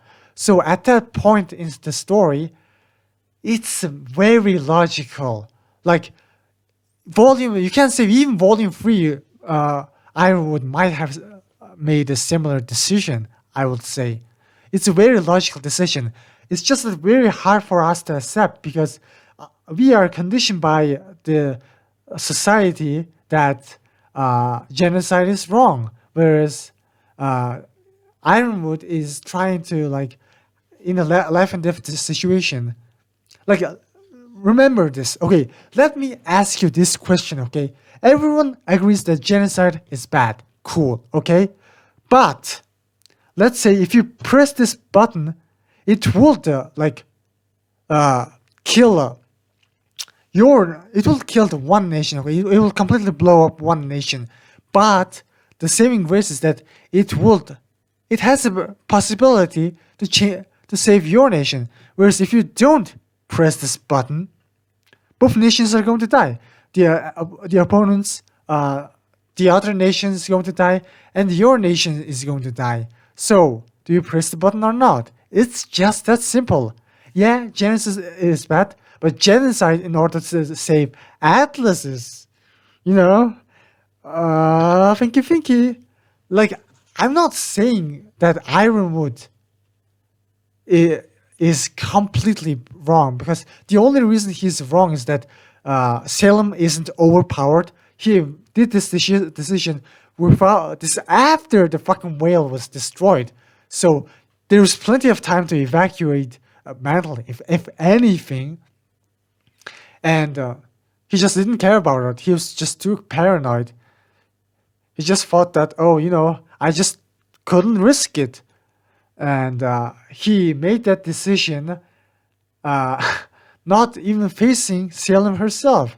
Like, even if she's immortal, you could like completely stall her, completely kill her over and over again. I think that's a possibility. So he didn't wait.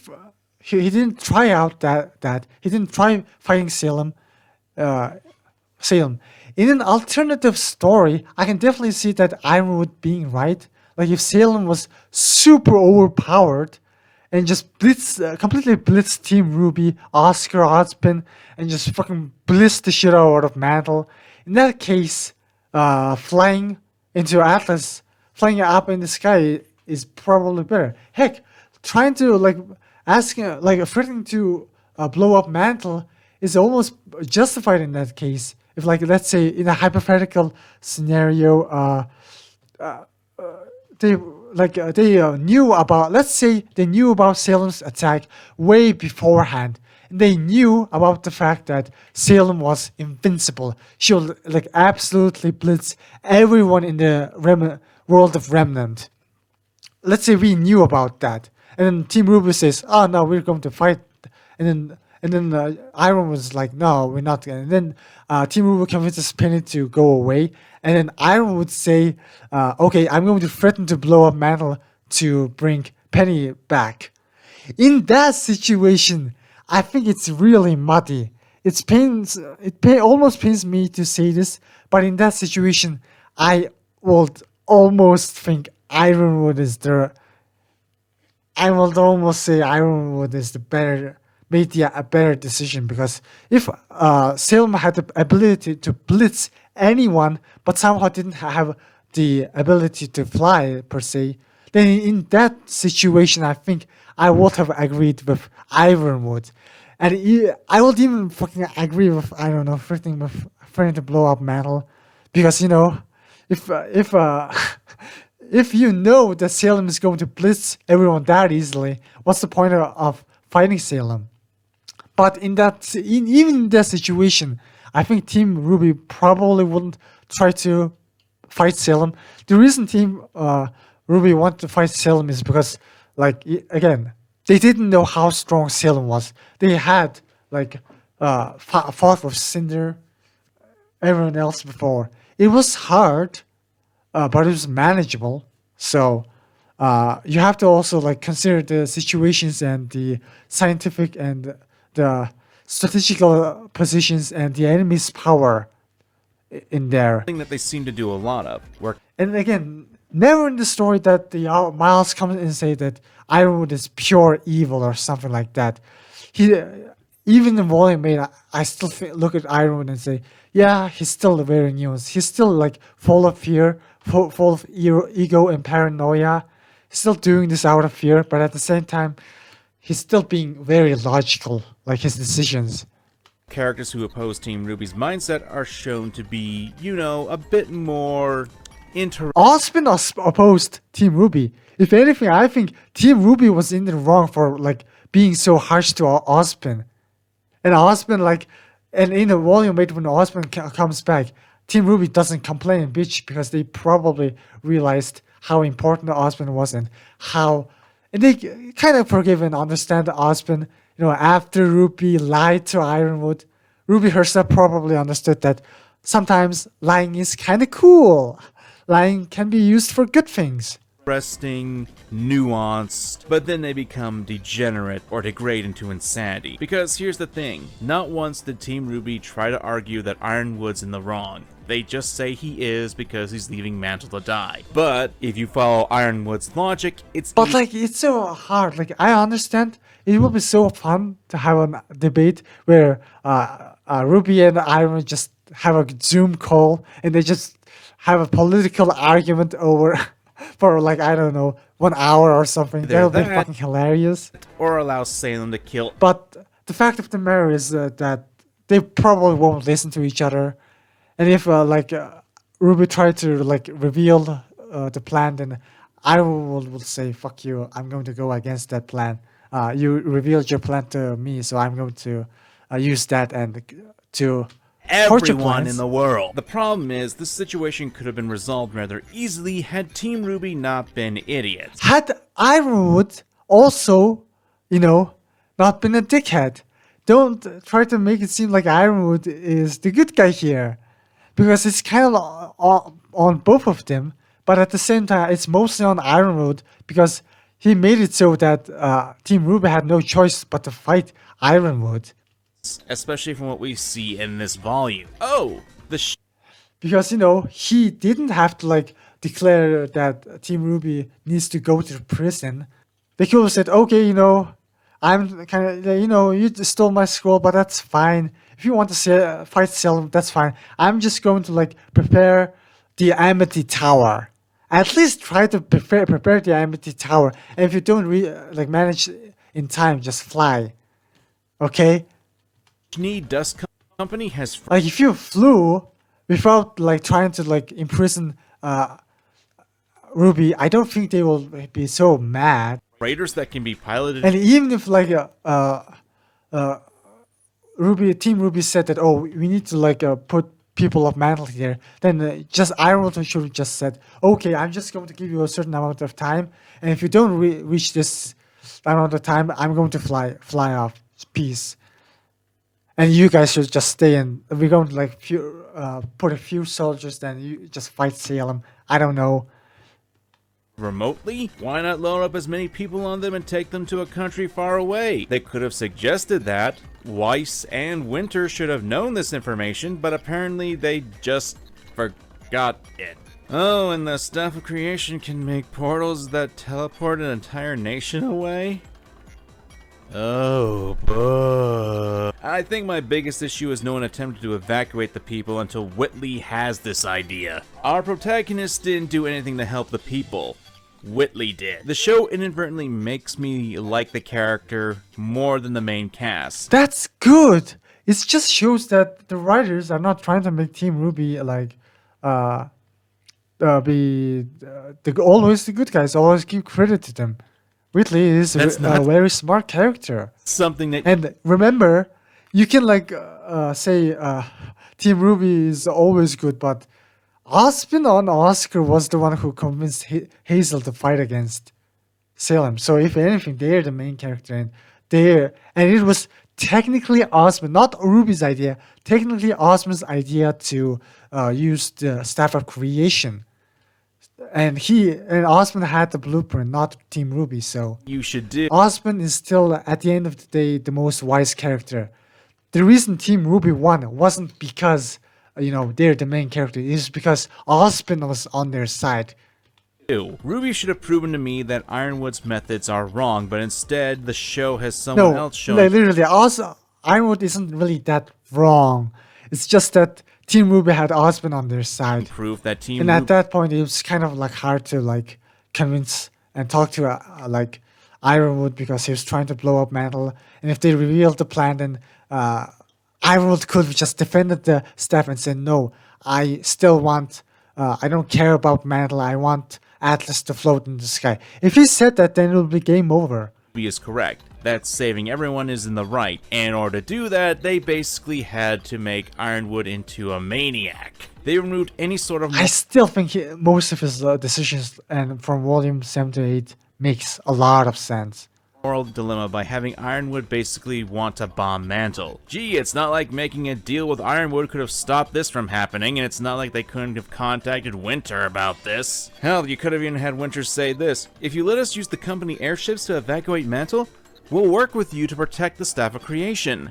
How hard would that have been to do? What's even worse, the way Team RWBY solves the problem with the magical Yeah, I mean, that's the thing, but Ironwood could have done that himself.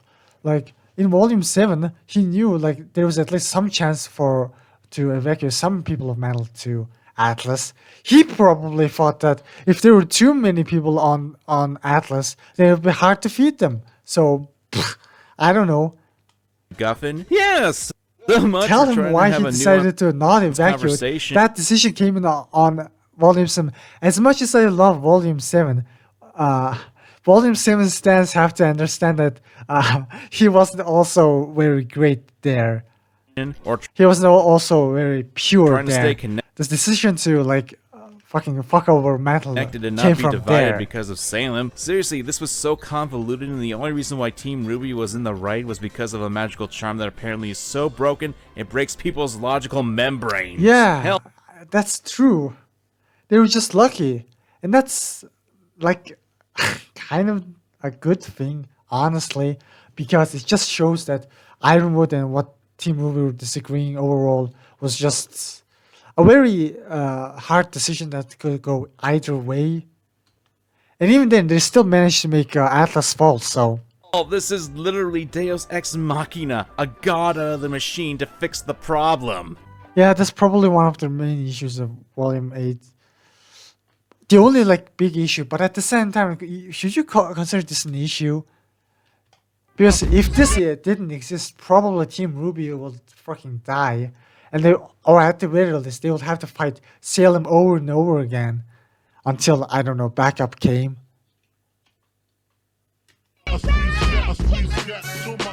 Well, it's entirely possible that Salem will just create the rail here again. again. Let's be honest. Anyone can take up the title of critic and make a... No, seriously, if that evacuation didn't happen, then one of Team RWBY members, or at least all of Team RWBY members, would have died. It will just be a matter of time. Video or vlog post about anything they want and slap it up there. Some people like to take that title and proclaim that they know exactly how things work, and how some people can spend hours on end telling you how something is great or something is terrible and the creators deserve to burn! I personally don't agree with that mindset. I'm not someone who thinks that his opinions are better than anyone else's. All I am is a guy who likes to watch random stuff, make videos. I was acting a bit of a dick there, but you know, internet persona is just something you have to do to entertain. I also thought it would be funny. And share his opinion. Also, like, I thought like most people would probably agree with me. Turns out it was completely wrong. Also, funny thing about my previous RWBY criticisms are bullshit video is that the dislike is not shown, but I think the first video got 9 likes and 30 or so dislikes. So like 10% like ratio. It's really if you bad. disagree with what I say, that's perfectly fine. But like, you know, maybe people just don't like live stream. Maybe I'm just not that great of a talker. That being said, there were people who are like actually disagree with my point too. Like again, I'm sorry if like my video qualities are not great, but if I keep like focusing on the scripting the video and making the video look better, it's just going to make the videos come out a lot slowly. And like I said, the important part about is that it's not the visuals, it's about my opinion. And I want people to focus on my opinion more. The only thing I don't agree... yeah, definitely using the visuals for proof might be a good idea, but let's just see. Maybe in editing I might add something. Is when people misrepresent me, and trust me, there are people who do that all the time. My thoughts on a show or game or whatever aren't any more relevant than some schmuck who just puts as much effort into an image board post. Oh god, this that's case, me. I think RWBY has gotten so bad despite the potential that it has. And if you disagree with me, that's fine. Yeah. I'll just think that you're less human. What?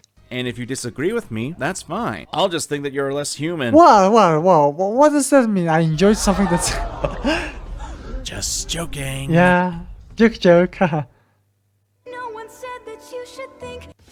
I did think, but at the end of the day, like, it's kind of hard to criticize Volume 8 because so many criticisms could just be translated to, oh, you disagree with Team RWBY, or you disagree with the notion that Ironwood's actions were foreshadowed. I think it's foreshadowed. If you like have the hindsight of like Volume 8 and watch Volume 2 and 3, his character flaws were always there.